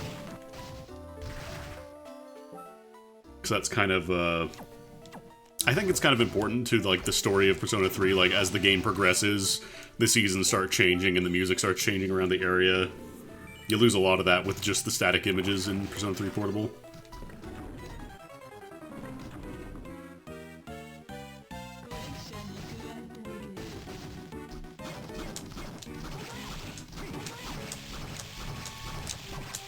I need to test and see if I can force Yoshi form to just do tongue attack if I stand far enough away.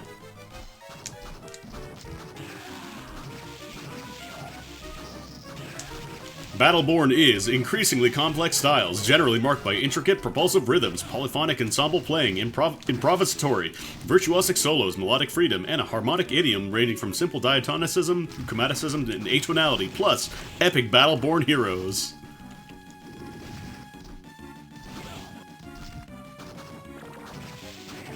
Oh, maybe this does work. Oh, no, it moved up.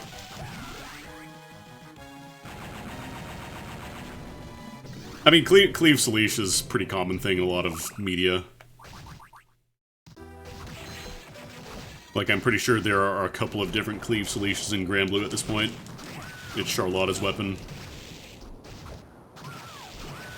I think there's, like, one Cleave Salish that counts as a sword, and then there's another Cleave Salish that counts as an axe. I'm not sure if that's a thing in Relink as well, but it definitely is a thing in the mobile game. No, he said don't Google Battleborn pornography, because he didn't want to see more of it.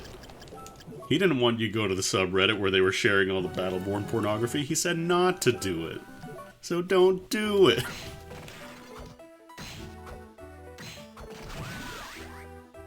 Oh, I think MatPat will be very interested in this one. I think MatPat will want to watch this.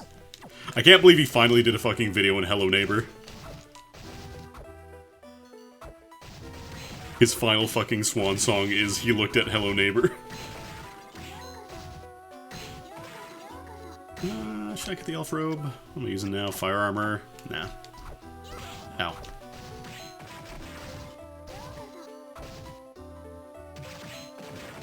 I'm sure there was porn. People make porn of everything, but like...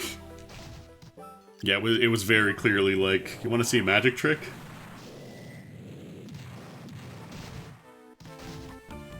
Alright, so I don't actually have... According to the logic, I should be going underwater. I don't really want to do that. So I think I'm just going to do the usual trick of going to Floating Garden instead.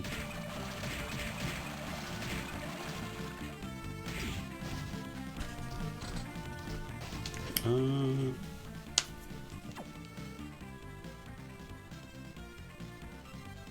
no, right, no, I go down from here.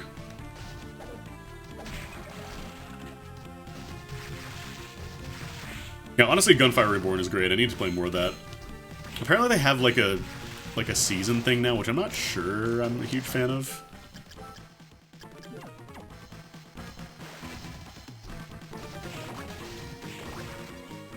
Like, it'd be nice if they do something similar to, what's it called? Deep Rock Galactic. Where, like, they have the seasonal limited time things, but you can still get them after the fact. It just gets added into the pool of, like, random things you can find afterwards. I've heard good things about RoboQuest too, yeah. Might try that out at some point.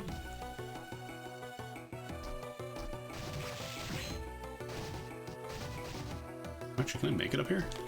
Oh no, it's too high. They are planning to go for DRG? Okay, good.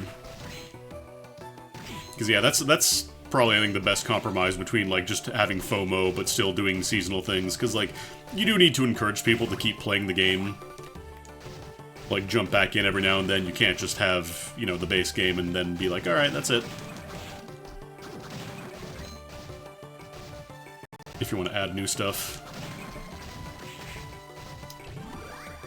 Yeah, Dark Tide, I've heard, is getting in a much better spot, too. A lot better than it was on release.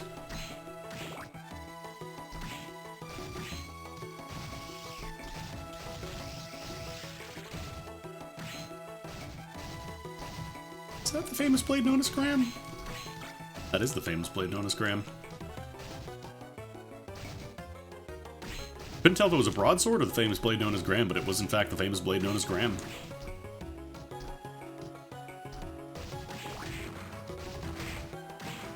They're not doing, like, a premium battle pass for Gunfire Reborn, are they? It's just the one, right? They're not going to try and monetize it even more. I really hope they don't.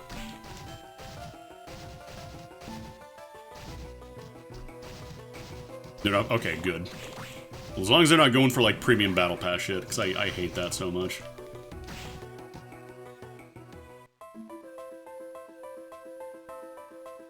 It's like FOMO that you have to pay for. It sucks. Looking at you, Destiny 2, and, like, every fucking games as a service game that's been released in the past 5 years. Fucking PSO2 has it.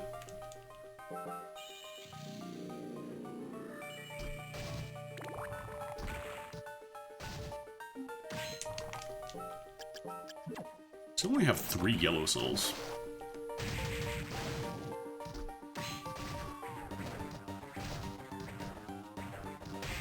Spoke mechanic, kind of like Path of Exile League. See, that's cool. I like when they do, like, a little introduction of a new mechanic for a season or whatever. Ooh, Gladiator. Like, that's always fun. Well, as long as the mechanic is fun, I should say. So I remember I really like the, what was it? The, not Theft League, what was it called? Heist. I like the concept of Heist, but I felt like a lot of the later ones just got way too overtuned.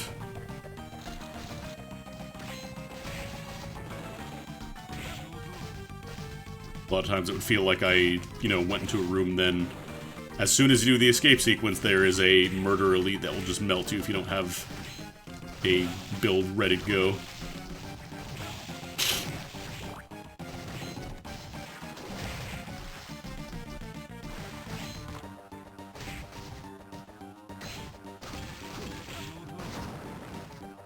Well, Jedis in Star Wars Galaxy, that was kind of a weird thing, because it was like a hidden mechanic that nobody really knew how to do.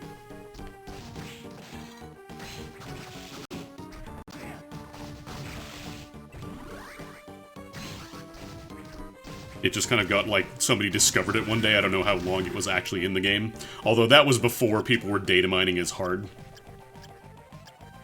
Like, just immediately solving any mystery that might have been added to a game. It's like, oh no, I just ate him on the files. Yeah, you can do Jedis. You can be a Jedi by doing this, this, and this.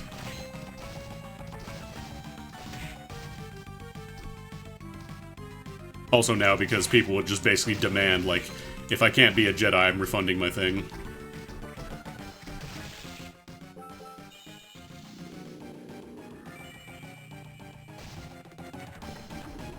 Plus, it makes more sense from a development standpoint to, like, advertise the new stuff you're adding instead of just being like, here's a thing that only, 1% of the player base will ever be able to do. Do I have a... Alright, I got Gladiator. Not great for the death fight, though. Like, it does decent damage, but I guess it arcs up. Thought the blade wasn't going to touch me.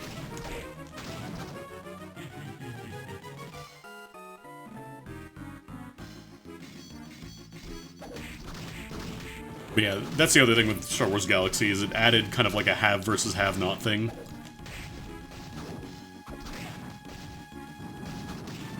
Old MMOs were like kind of wild in just the stuff they would implement.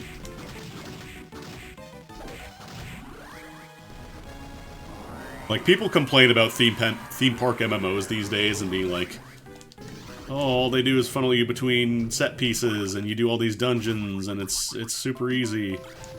But then if you gave these people, like, you gave them a time machine, be like, okay, go play Ultima Online. Good luck. Let's see how you do. And not realizing that in old games you would just straight up be robbed blind and it would be encouraged, and if you did in fact get robbed blind, well, that's too bad. Shouldn't have gotten robbed.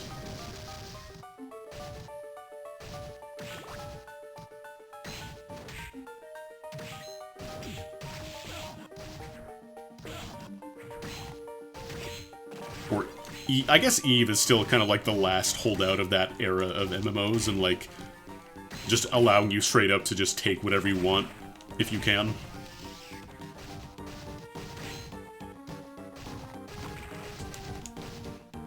The only problem with stuff like that in old games is, like, a lot of it is based on, like, just having big groups of people. You just rush somebody down as soon as they're vulnerable, and then you can't really do too much about it.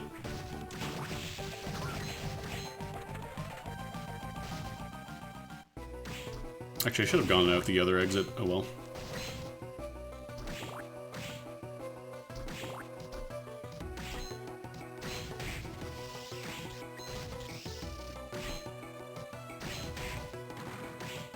Because yeah, for all the complaining about how, like, Care Bear MMOs are these days, how easy it is to just kind of, like, play an MMO to the end, and how they used to be difficult. Nah, they used to be way more difficult. The longest time since you ever heard Ultima Online spoken out loud. I mean, it's not a very popular game these days.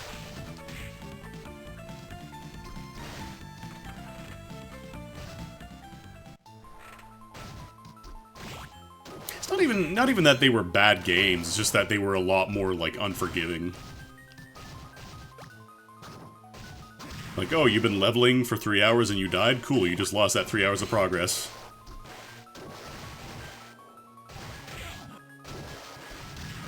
Who remembers the Chippendale MMORPG song?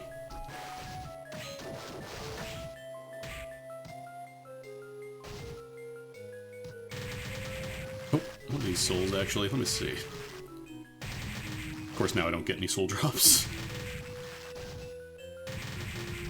Ugh. There we go. Tsuchinoko real.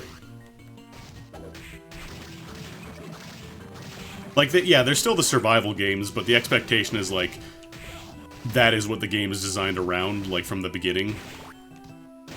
And it's a lot less, like, time-intensive compared to MMOs where, like, you could spend, months gearing up your character, and then if you get ganked at the wrong time, ooh, Calbug. That's just, that's all your progress.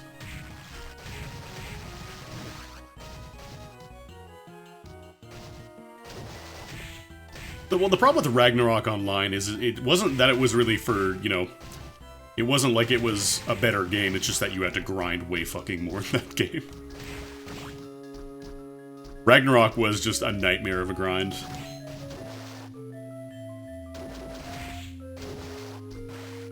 Like, there was still War of Imperium and all that, but a lot of it was just function of, you know, did you grind up enough cards to counter specific strategies? Because otherwise you can't deal with stuff like, you know, getting trapped by archers or whatever.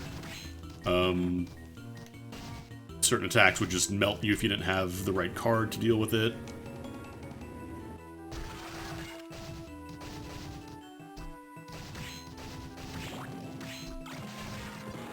I remember on a private server for Ragnarok Online, I remember getting a Ghost Ring card and getting really excited. And then I never actually used it because I never really played PvP in Ragnarok. Like, I think the way to play Ragnarok is, like, on a higher rate server. Maybe not, you know, 10,000 times, but definitely, like, increase the rates, because, oh boy. Nobody has time for that anymore.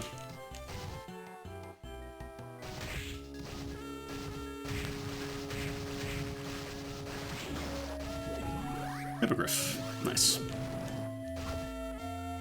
Honk, honk.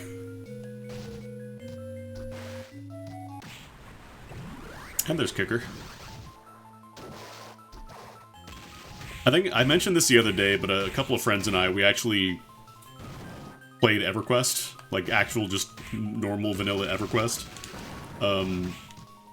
All of their accounts got temporarily banned for some reason. I don't know why. But they just banned, like, all my friends' accounts, and I was the only one who survived. And they did eventually unban them, but I don't know why. I wonder if it's because I think one of them made, like, an alt.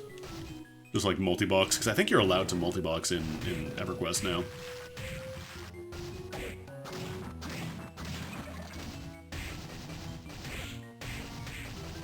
Yeah, like, I played a ton of MapleStory. That was kind of like my MMO growing up as a kid. But unfortunately, it was not great. Even as a kid, I remember hating the grind. I didn't feel accomplished, I just felt like, oh boy, my numbers are very slightly higher now, yay. And the worst part is I was playing an assassin too, so like I had to spend all the money to just function in general.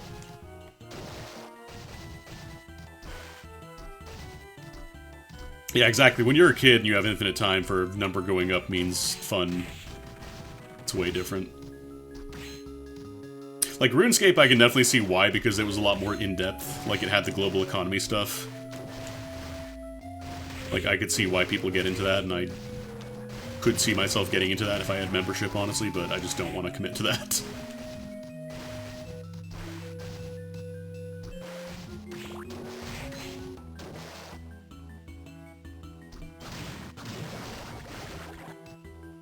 I imagine a lot of kids learned about economies by playing RuneScape.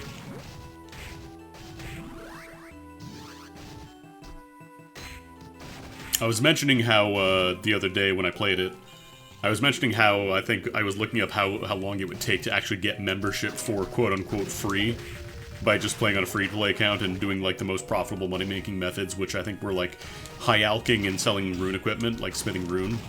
The problem is, if you want to smith rune, you have to, like, invest hundreds of hours already on RuneScape, like, old school at least.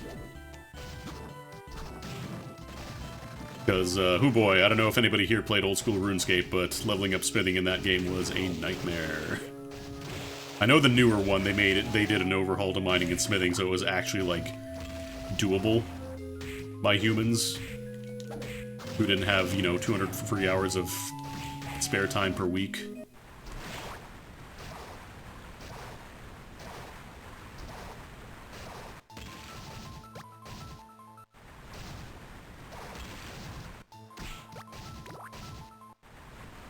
Yeah, that was the big thing. It was like, you had to get level 99 smithing to make rune gear, which was like mid-tier.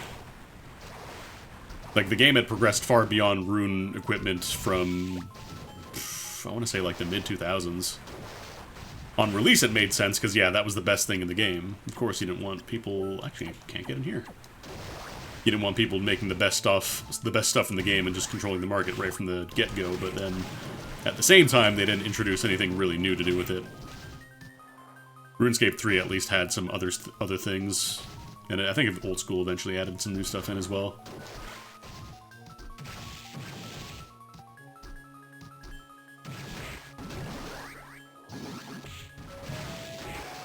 I remember thinking like as a kid, oh man, I'll just learn how to, I'll get level 99 smithing and then I'll make tons and tons of money. And that could have worked if I'd, stuck with the game for another 500 hours, which, thank God I didn't. So I was a kid, I wasn't getting my parents to pay membership for that.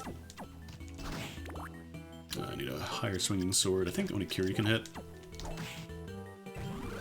Oh, there's Undine. Do I have transformation? Yeah, maybe I should go check that.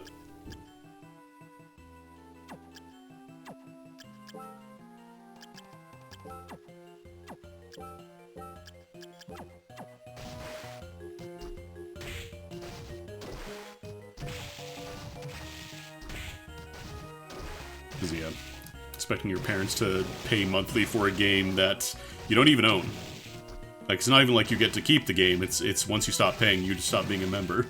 And that's when your kid keeps bugging you, Mom, Dad, I need membership. Immediately got one of the most valuable items from the crew scroll? Like the beginner one, or were you on members? Because membership, some of that shit's worth like hundreds of millions. Oh, beginner. I was gonna say. Undine. Because that's kind of the balancing act is, clue scrolls can give you stuff that's worth hundreds of millions, but most of it's just gonna be junk. Not worth the time.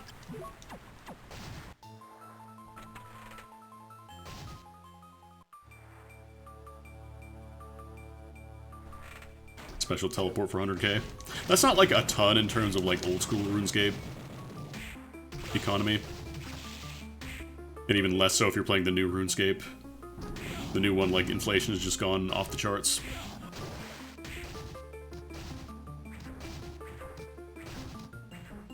How much did you get from it?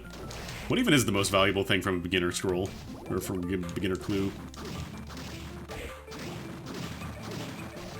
So I'm trying to think. I think the average was like a couple thousand for every clue scroll you did. That's what it ended up.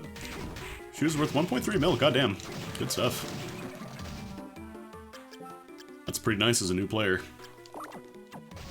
Well, congratulations. You funded all your equipment upgrades that you can do in free-to-play. Because the best thing you can do is like rune gear, which is like, I want to say,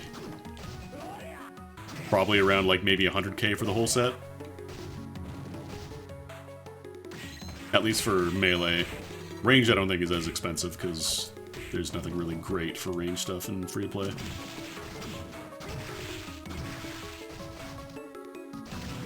And the funny thing is, like, RuneScape actually is one of the better examples in terms of combating inflation.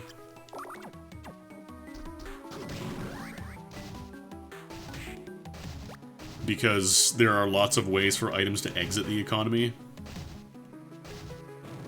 Like, a lot of stuff is consumable resources that you are spending in combat and stuff.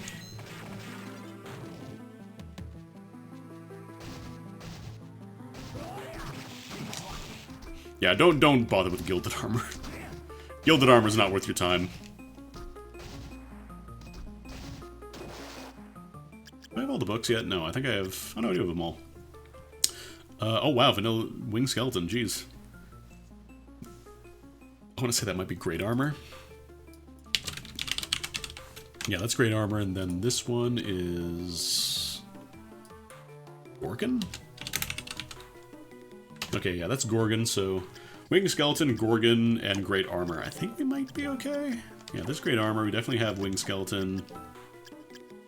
I don't have Gorgon. Still gotta get Gorgon. Oops. I clicked out of the window and lost focus. No, my speed run. I might dip out to the study to go heal.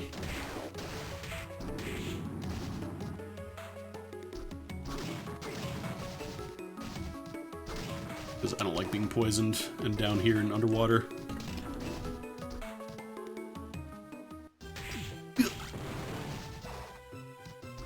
Also, I can save. I haven't saved in a bit.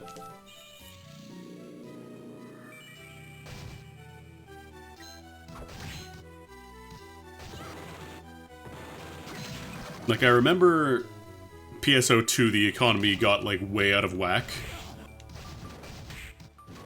because most of it just ended up being like, okay, how much are you willing to pay for cosmetic stuff at this point? And I remember when they started doing the changeover to PSO2, like, stuff was going for like hundreds and hundreds and hundreds of millions of old Meseta because they were eliminating the old Meseta from the new economy. Which makes sense, you don't want to introduce an old economy into a new game. Honestly, it's really impressive how OSRS is like more popular than RuneScape 3 and also is like still pretty popular as far as MMOs are concerned.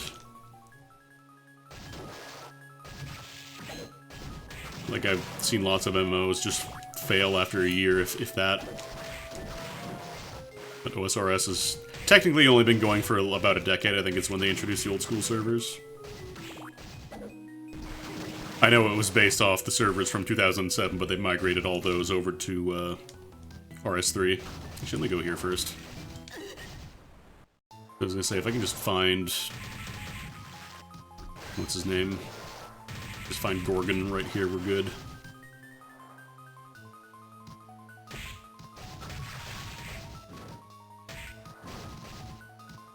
I think it also helps that the economy in OSRS is like... it's really easy to interact with it from an outside perspective. Like, you don't just have to guess by selling stuff on the market. You can actually look at histories of prices and stuff.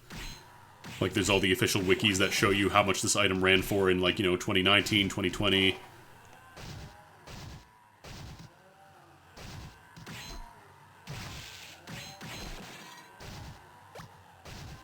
That event where members of the Mafia just steal from people who have too much meat. Gold sinks, like, it's a pretty common thing. It would suck if you were a legit player who made a lot of money and then they just arbitrarily decide, ah, you have too much money.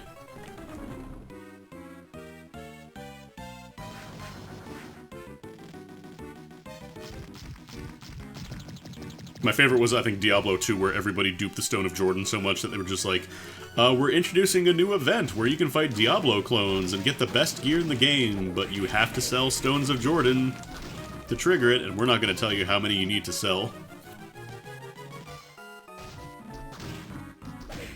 So people would just, like, form clans to, like, coordinate selling Stone of Jordans at specific times so they could do their Diablo clone runs.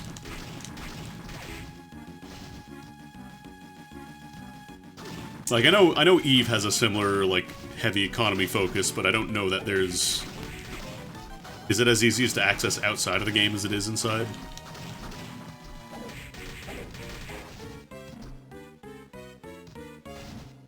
Just wait, man, I'm gonna make 100,000 dust chocolates after buying 100,000 bars, and then I'm gonna be rich.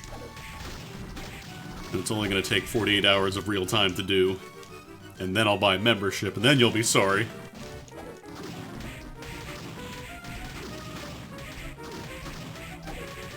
It's also interesting seeing how, like, MMOs with, like, decentralized economies versus centralized ones, how they end up shaking out, because, like, a lot of it is just the old school MMOs, which didn't have, like, a market or an auction house or anything like that.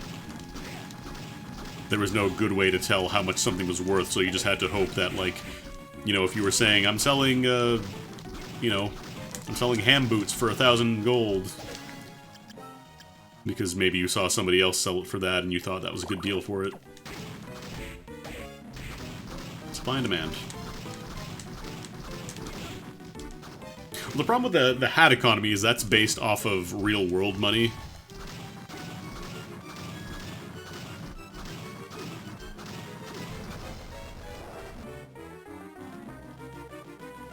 Which makes things a lot more complicated, because at that point you're functionally just trading, like, actual, like, digital goods for real money. It's not like digital goods within a digital economy. It has become, you are now participating in two economies. And you could argue that RuneScape kind of has that now, with, like, bonds and being able to buy a bond and then sell it on the Grand Exchange for just getting, you know, 100 mil or whatever, how much it goes for in RuneScape 3 now. See, I like the economy in Path of Exile. Oh. The problem is, like, a lot of it is just... There's no real reason to interact with the trade chat in Path of Exile. Like, the best way to interact with Path of Exile economy is not by going through the built-in channels, is by using the external sites. But, I don't know.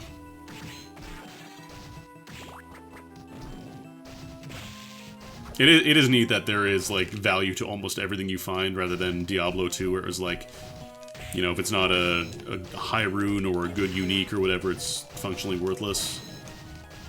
Or maybe you got, like, the jackpot in crafting and you crafted a really, really good item somehow.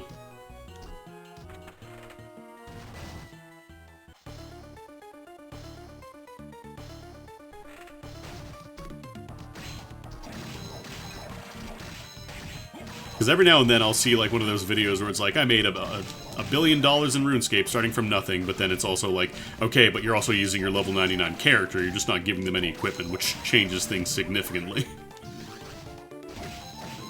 Like, it's one thing to make $1 billion if you have a maxed out character versus making $1 billion if you have a character starting from level 1, you know?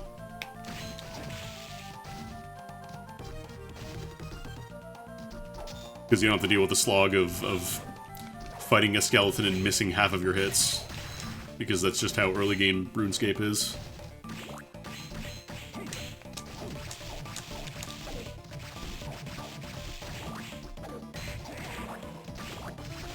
What you should be saying is, I'm playing RuneScape, but I'm also pre-invested, you know, 1,000 hours. I don't know how long it actually takes to max out a character. Probably more, honestly.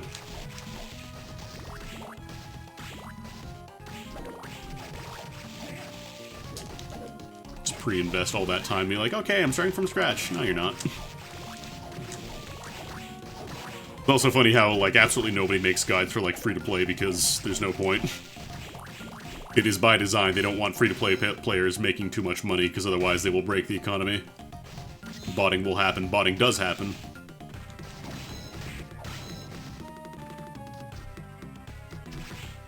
So you by design cannot allow free-to-play players to make too much because then they can just bot it. They will just influence the economy and break it that way.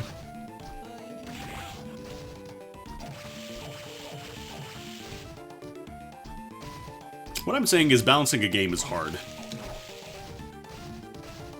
Especially when it's an online game, especially when it's a game where, like, you're interacting with other people. Fighting games, online games. Single-player games, at least you can be unbalanced as fuck, and if you don't want to use a tactic, you can just not use it. Yeah, it'll bleep us.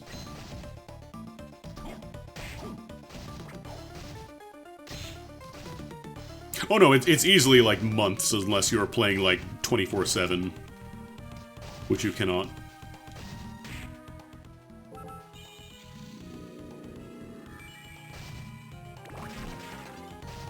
Yeah, anything that's, like, low intensity, low input required, like, there will just always be bots floating around there.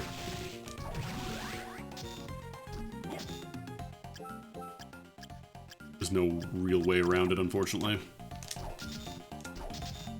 Because, you know, it being a 20-plus-year-old game means that it has also had 20-plus years of development in terms of automating it, so you don't actually have to play the game.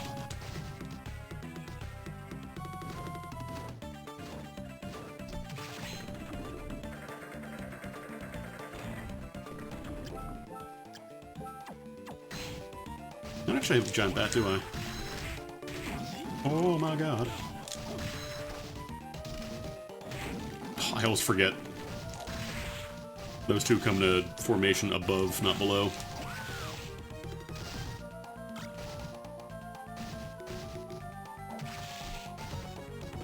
You perform actions that gave them command.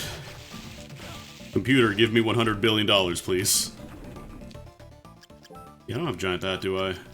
No. Now we gotta do the DDR room legit. Terrible.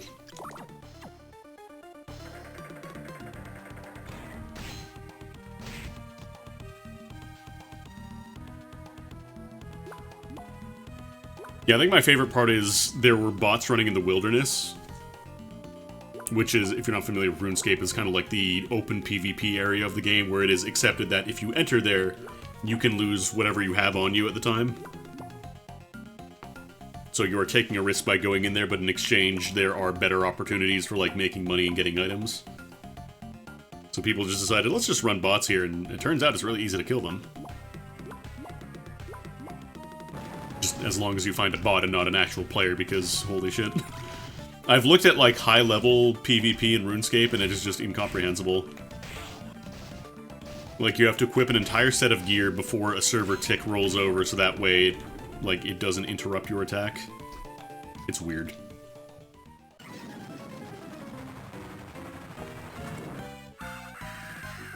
And then on top of that, people can, like, freeze you in place, so if you don't know how to deal with that, you just fucking die. It's a lot. I don't know that I will ever... I think as a kid, I wanted to get into RuneScape PvP and make money, but it is very difficult.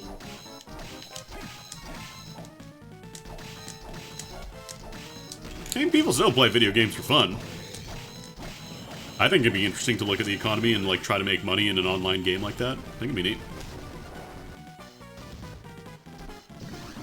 Looking for methods where you can, like, speed up your progress by taking advantage of either a loophole or market demand or stuff like that.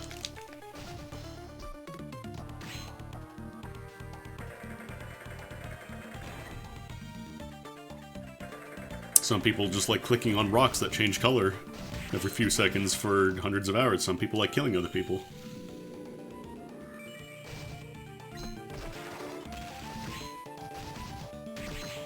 Fun toys are fun. Alright, so I still don't have Gorgon. But hopefully he's on the top floor. Do I have Galamoth, actually? I do have Galamoth. Yeah, sometimes you like left-clicking on mobs for 3 weeks and hearing, "Wow! Wow! Wow!" Some people like it. Should I go to top floor? No, let's go here first. Let's check Galamoth room.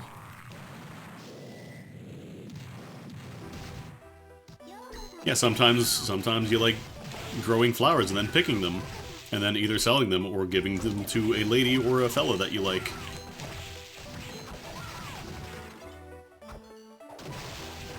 And having a heart pop out of their head and say thank you, and then giving them the exact same thing the next day and being, oh, thank you. Such is life.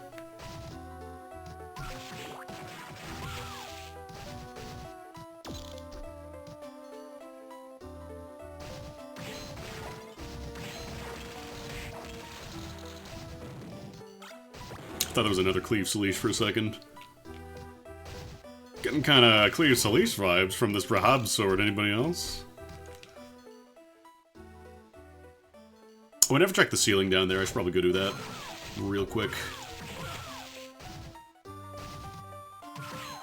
Tomorrow a game's gonna come out that apparently I'm the only one who likes, but that's okay. Well, the only one that in my friend group that I like, but that's okay. I'm gonna play the shit out of it regardless. I'm gonna stream it. That's gonna be your option if you want to watch my stream that day. That's what I'm playing. Oh, but Andy, I don't like watching Astlibra. Too bad. I've been waiting for this for literally the past year. Deal with it.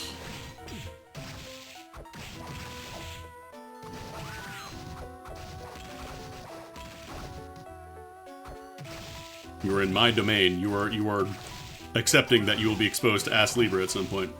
Yeah, it has like a storyline, but it's structured more like a roguelike compared to the Astlibra story, which was mostly like just linear story stuff. Alright, top floor. Actually, I could just go pretty quickly from here.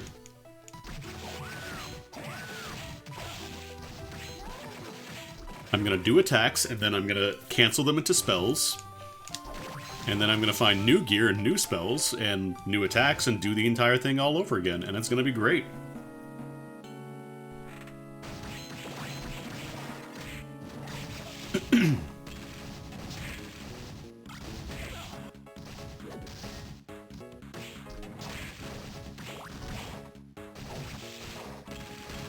I would have streamed the entirety of Void Stranger, but I didn't want to spoil it, so... Otherwise, that would have absolutely been another game that I just would have spent, you know, 100 hours just streaming the entirety of and playing through it for enrichment for myself.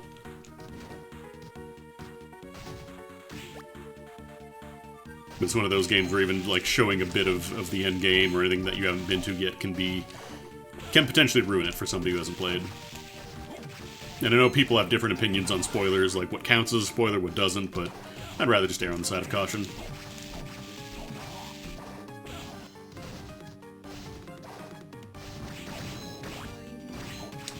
I want to do a video on Void Stranger at some point, but it would have to be prefaced with extremely heavy, like, warning. I'm going to be talking about a lot of stuff that, if you have not played the game, you will be heavily ruined on.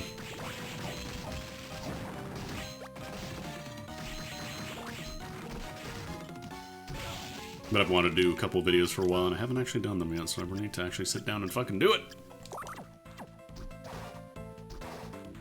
Hey Andy, you keep saying you want to do stuff, why don't you do it? Oh, you know. Decision paralysis. It's giant bad. I could go get the Dracula tunic.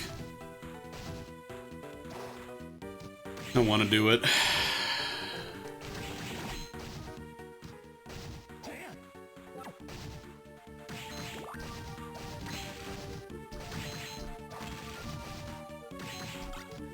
The other problem is I also want to, like, I'd have to record all the footage for it. So I'd have to be playing through the entire thing again. I never actually did get Gorgon.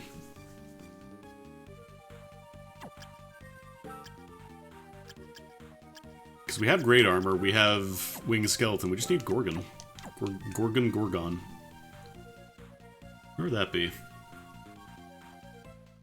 Oh no, I get it. You're doing your Freedom Planet stuff. I'm not about to be like, it's hard though. There's a lot of game there.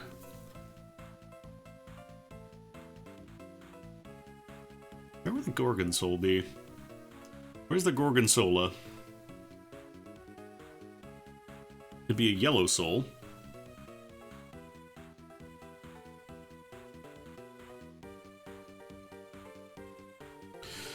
I did... Oh, you know what? Maybe I didn't do the bonus room in the clock tower. I think I might have skipped that. Because I don't think I had Skull at the time.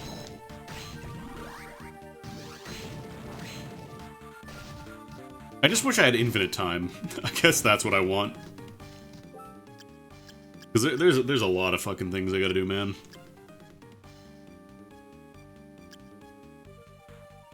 Actually, this is probably a faster way to get back to Clock Tower. Like, I desperately need to pick up my tablet again and start fucking just doing anything related to art.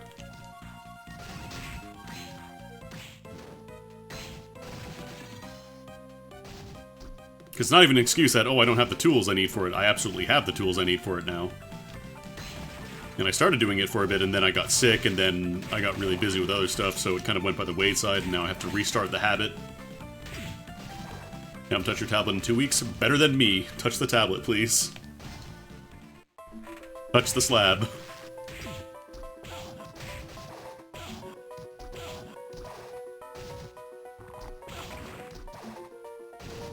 Don't be like me and be like, oh, I'll just wait till I'm feeling better and start doing all this other stuff again. No, I did do the bonus room. Oh no.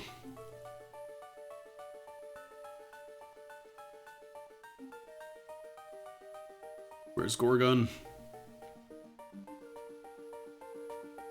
Yeah, I absolutely did the bonus room. Huh.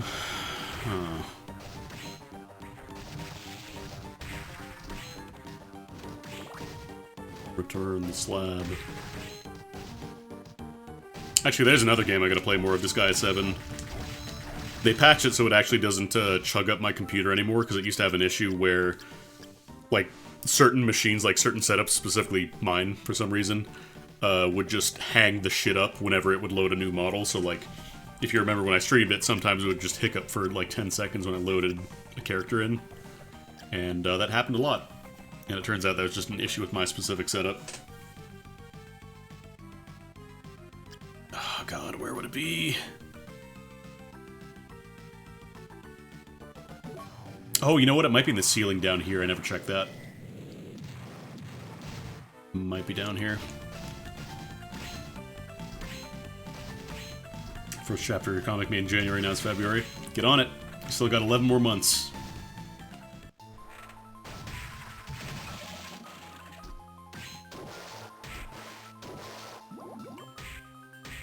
This might be it. I hope this is it. It was not it. Fuck. Was it underwater? I think I did all the underwater checks, I'm pretty sure.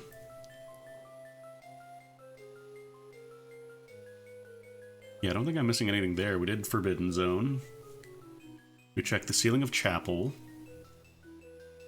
We went to the Galamoth room. There's no more checks on top floor, I think.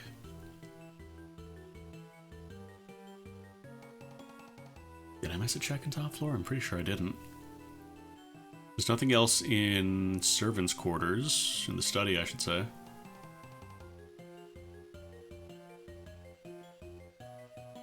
Oh no.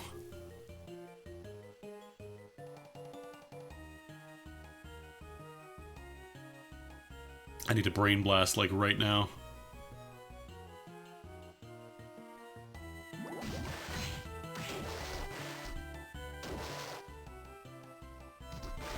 Because, yeah, like, I never went from this entrance, but it's not a big deal, because you can go in from the other side, which I did already.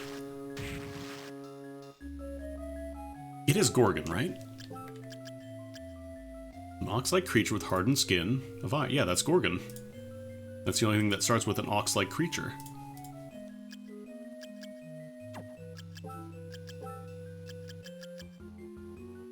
I have Gargoyle. I thought that was Gorgon for a second, but it's not.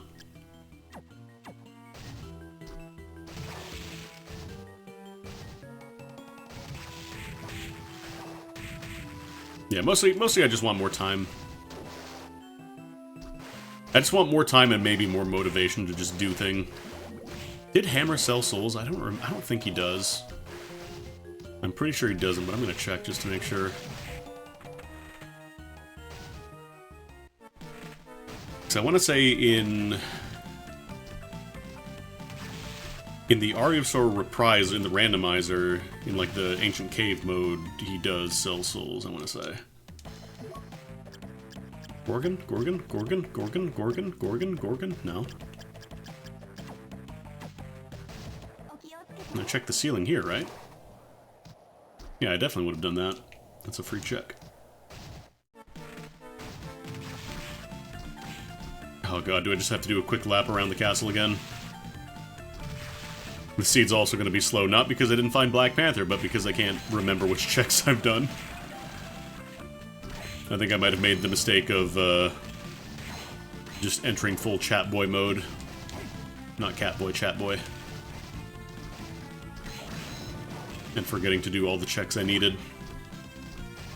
So I did the basement in the study.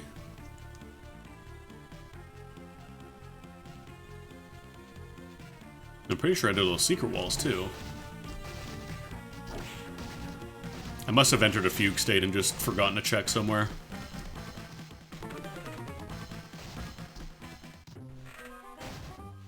Anyways, anybody out there with infinite free time, please grant some to me.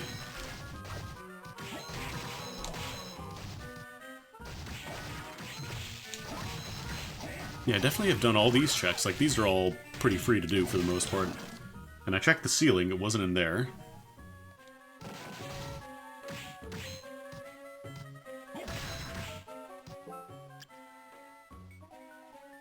We did Galamoth check. I did the secret rooms in servants' quarters at the bottom of the staircase. Is there anything in Arena that I skipped? I don't think there is. I think we did all of Arena.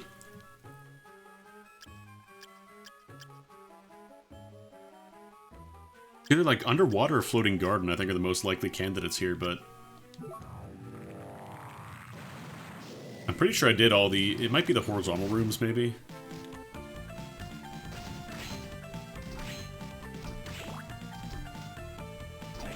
I also gotta just kill everything on the way there. Maybe I'll get lucky and find Gorgon.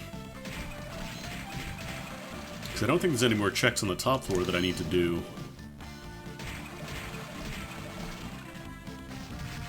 Pretty sure. Well, good news, chat. Whichever check this is, whichever one we missed, is going to be burned into my memory forever now.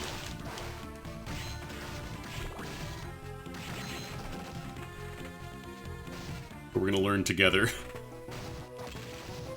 Where my memory has apparently just blanked out. Because there's only this one in the main area. And then you go to the 6 non-linear rooms. And everything here is either on the ceiling there or on the sides. But we've already checked this room, I believe. Yeah, I've already been here. Not there. There's nothing on the bottoms. And it's never supposed to be like you have to grind a soul off a random enemy. So it shouldn't be that. That's just a spoiled milk, we don't need that. Then you go back the other way and you get all the items, or there's one more item that you don't get by going to the right. I think it was this room, but whatever it was, I already popped the pedestal. Clock tower, I think we got everything clock tower, yeah?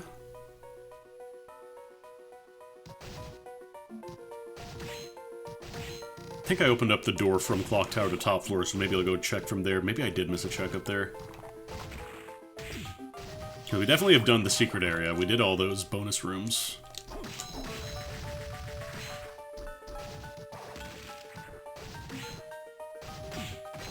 And we did the underground arena, or not the arena, the graveyard, I should say, where we fight Legion. That's just a bag of money, that's not anything. There's no actual checks up here besides the item behind death, which we've already killed. We got the item, right? Yes. Death does unlock new items from Hammer, but it doesn't actually, aside from that one check, it doesn't directly give you anything.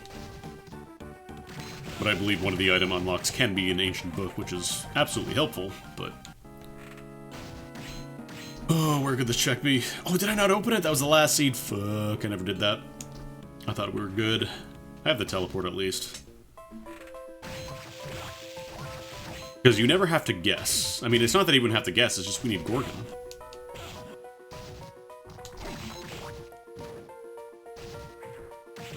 Like, logic should never give you an unsolvable seed, and I've never run into one so far. It's gotta be that I've missed a check somewhere. It's gotta be it. Yeah, I'm gonna go teleport out, actually. I'm gonna check top floor again. There's nothing down here in the alternate branch. This just leads down to shortcuts out of the clock tower.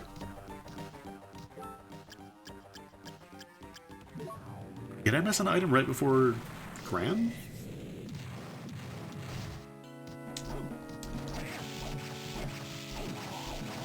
Oh, I should have bought some healing items at Hammer while I was there. I'm a dum-dum.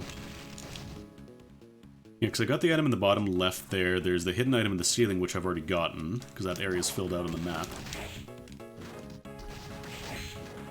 Come on, man.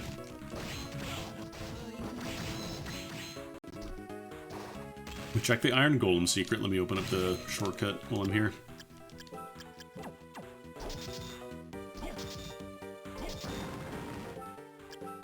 Oops, not Curly. I'm gonna change my equipment, not my souls. Because there's the save room in here.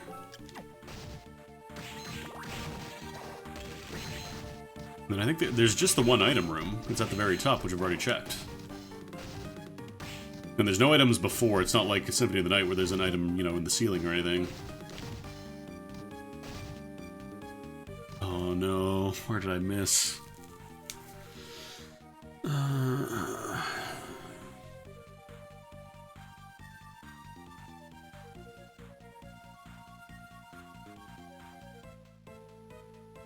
Is there an item at the end of the hallway No, if that just leads to the alternate entrance to servants' quarters. And I already checked the intersection there at servants' quarters. That was just the silk robe.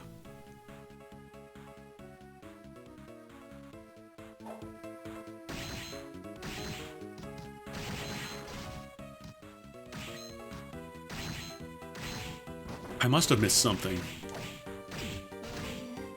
So I've never had an unsolvable seed. The logic should be pretty airtight at this... Well, I mean, it's not that it's been updated recently, but the logic should be airtight.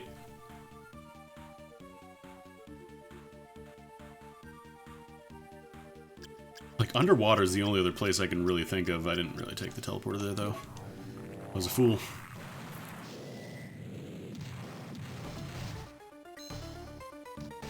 It wasn't in the Legion room. Glitches aren't part of logic unless you're using Chaos mode, which I don't really play.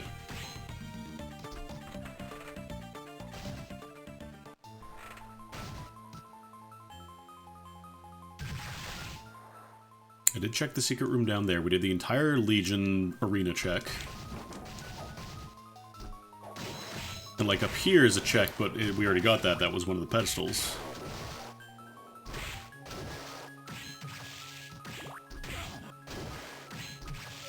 I checked the bottom corner here. Pretty sure I did. Yeah, I did this one already.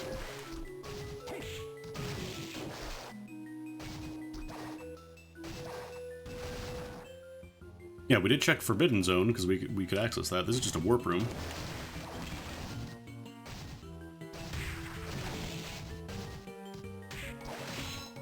Actually, this just leads to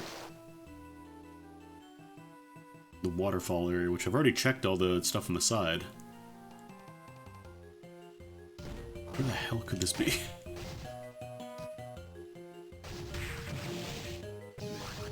He's gonna bug the hell out of me now.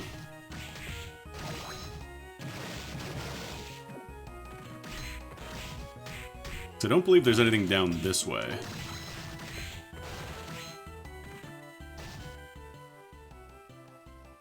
And this just leads down to the little hidey hole. Where's Vanilla gone again? It's actually been a while since I played Vanilla. Because that never has anything. That's only if you're playing like the hard mode, but it doesn't incorporate that to rando logic. Top of waterfall, I'm pretty sure I checked that, yeah. I could run down real quick. Just make sure.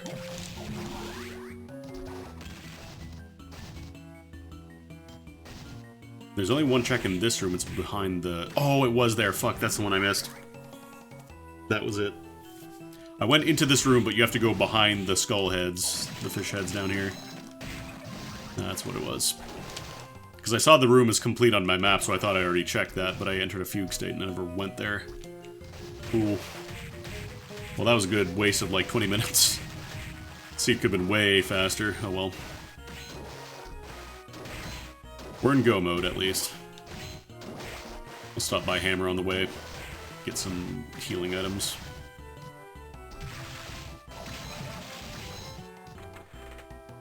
I remember that actually being one of the trickier checks to learn when I first played as well. Because there's a lot of rooms in the underwater area that aren't actually required. Like, a lot of them don't really have anything going on in them.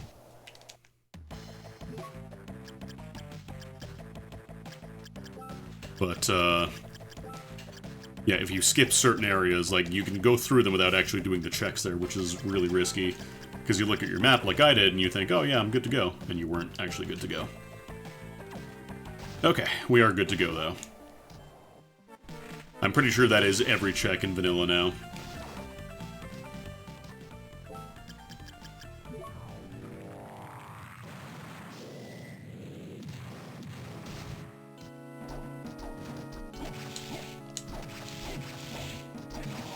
Pretty slow seeds today, unfortunately. First one I couldn't really do too much about, but the second one is absolutely my fault.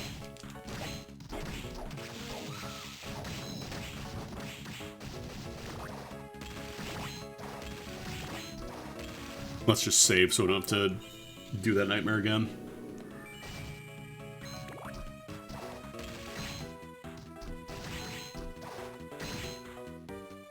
I should actually check in on the Ancient Cave mode, the roguelike thing, and seeing if that's been updated.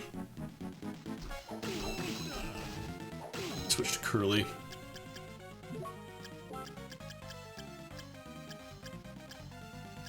You actually have a lot of great yellow souls. I wish I had Wooden Golem. Bumps up your MP regen rate. Damn it. That'd actually been really good too, we would have been cornered.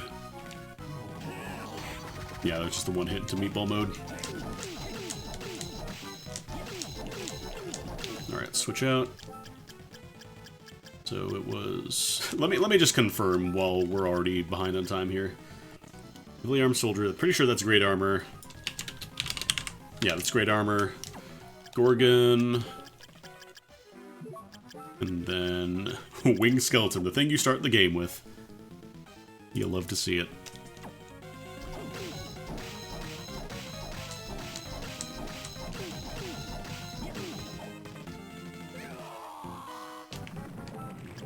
Switch back to Curly. Yeah, I guess we use Headhunter. Headhunter and then Skulla for the one Rude and Chaos Dimension.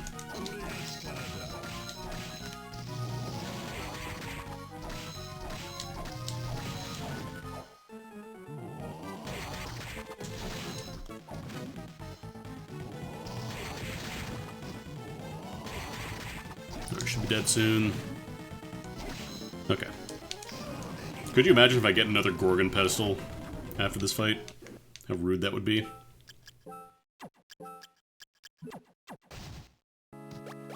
Oh, color-coordinated potions, nice. Cute.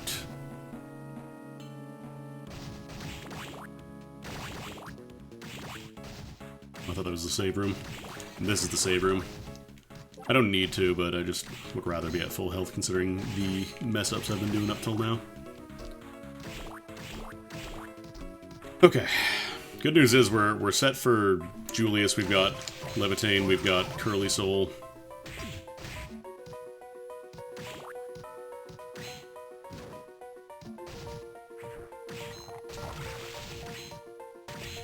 I know that, what's it called? Axiom Verge eventually did add in a randomizer mode, although I believe that was just kind of adding in a fan mod that somebody had done for the game. Like, they just made it official and incorporated it. With their permission, obviously.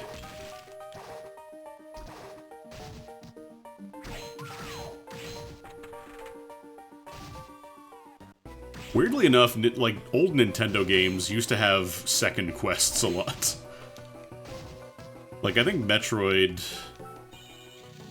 I don't remember if Metroid shuffled anything around, but I know, like, Zelda had the second quest after you beat Mario. There was a more difficult variant. Zelda was the big one, because it shuffled around a ton of the dungeons and stuff. Mario, I think it just made the enemies harder. Did I ever get... Oh, I was gonna say, I think we did get Calbulg at least. Yeah, randomizers aren't, like, super popular in most games. At least in, like, mainstream stuff.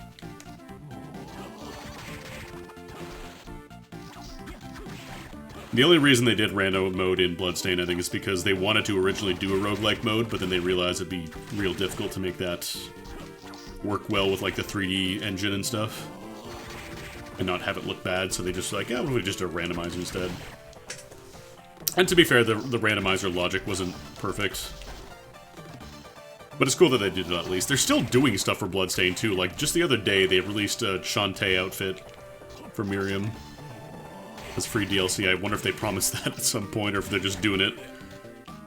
Like, really, it's okay. You can start doing Bloodstained too. I know they are, but I would love Bloodstained too. Because the first game's really cool. It has some jankiness, probably because it was a bit of a rough development cycle. It's still a really fun game, though. It's definitely like just kind of Symphony of the Night 2, Aria 2. Without, you know, any of the actual Dracula stuff in there. But I wouldn't mind, like, a more polished version of it. Maybe with a randomizer that actually has correct logic this time.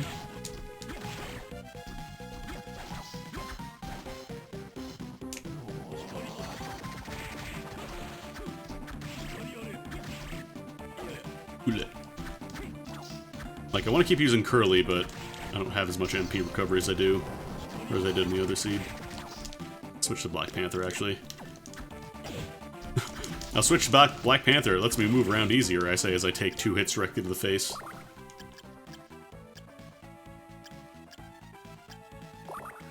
It had the Dracula staircase, but you broke it.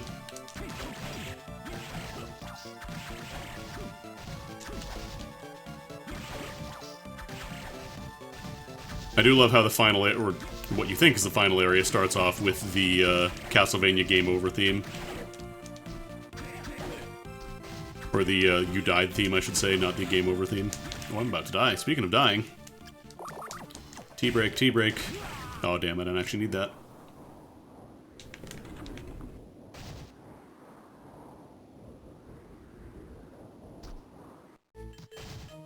I wonder if anybody's done, like, a rebalance mod for Bloodstained. Because I know somebody did a randomizer mod to actually fix the faulty logic they had for the built-in randomizer stuff. And make it more of an actual randomizer as opposed to a shuffler.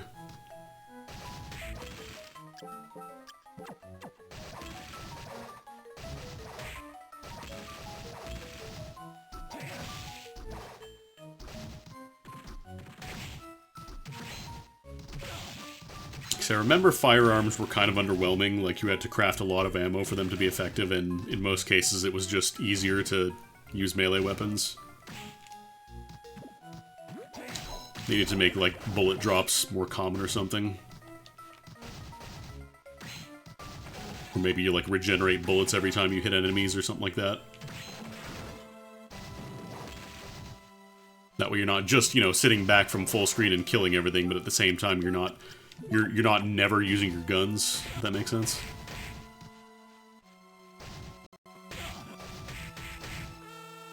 Plus it was like, okay, do you want to invest in guns? Because then that's potential resources you could be spending on your melee weapons, so... you have to decide whether or not it was worth it, and usually it wasn't great.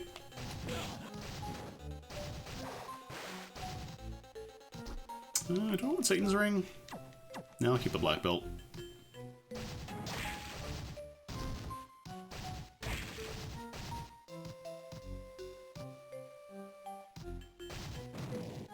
We love Stolas in this stream.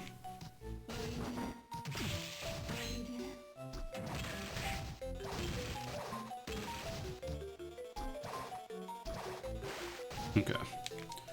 Skulla, go home.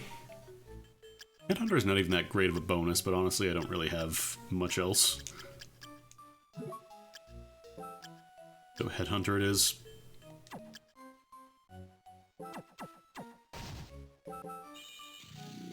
Ugh, another hour and a half seed. Actually, this might have even been... I think this is, like, slightly shorter than my last seed. I think the last one was, like, 137.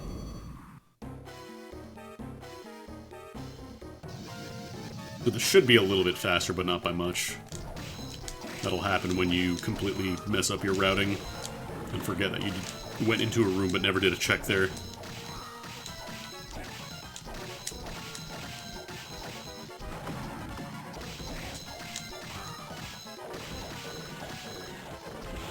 Eh.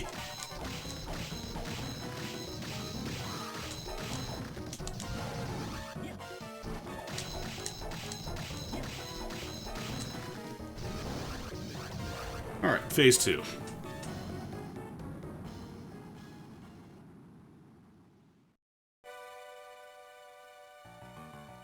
Nice thing is we have plenty of damage to smack the core when we're not sitting on NP.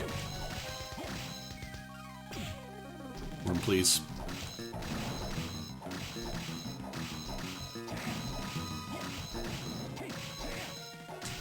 The top eyeballs have less HP, but they're obviously hard to kill. Actually, I do have Medusa Head. I could just float and smack him for a bit. He's one tough cream puff. Oh no.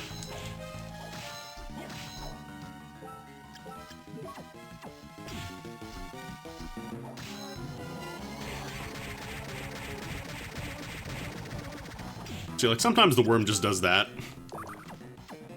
Sometimes the worm just orbits on your location and doesn't fucking move.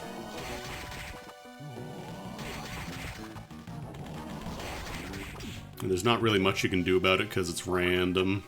There probably is a way to, like, influence it, but it's the realm of, like, having access to the code so you can see what the RNG looks like.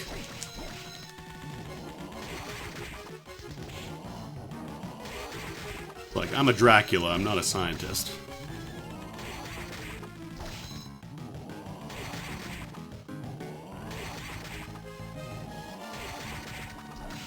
Alright, we don't need to bother with the last eyeball. 134. Not happy about that time. Definitely could have done better. Gotta remember to do all my checks.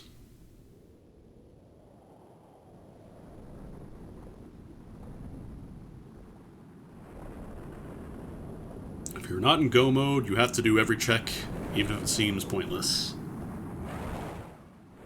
Because it's not even like that one was out of the way or anything. Like, it was on my way when I was going underwater. It was just I completely skipped it. So it's not like I was taking a big risk by going, you know, to the other side of the castle for a single check. It's just I forgot to check it. Which feels bad. Anyways. Ugh. Rough seeds.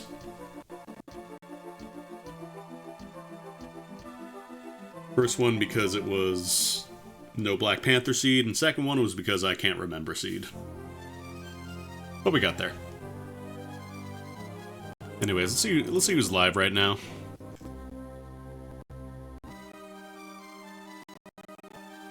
Once again, play Tsukihime.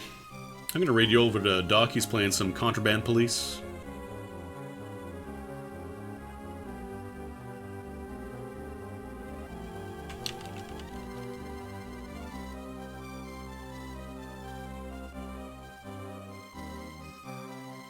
There we go.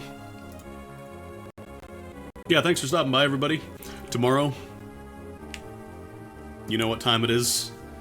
Oh shit, apparently RPG Maker XP is free to keep on Steam. Oh, damn. Oh shit, hold up. Hold up, right before we leave, I might dump you over there. I might dump the link here, so you can pick up your own copy of RPG Maker XP for free. I might just get it to listen to the old midis and get that nostalgia back. There you go. Free copy of RPG Maker XP for you, Jim. Free real estate. Anyways, have a good one, folks. I will see you tomorrow for, hopefully, Astlibra. Hopefully that releases on time. And if not, I don't know. I'll figure out something else. Anyways, have a good one.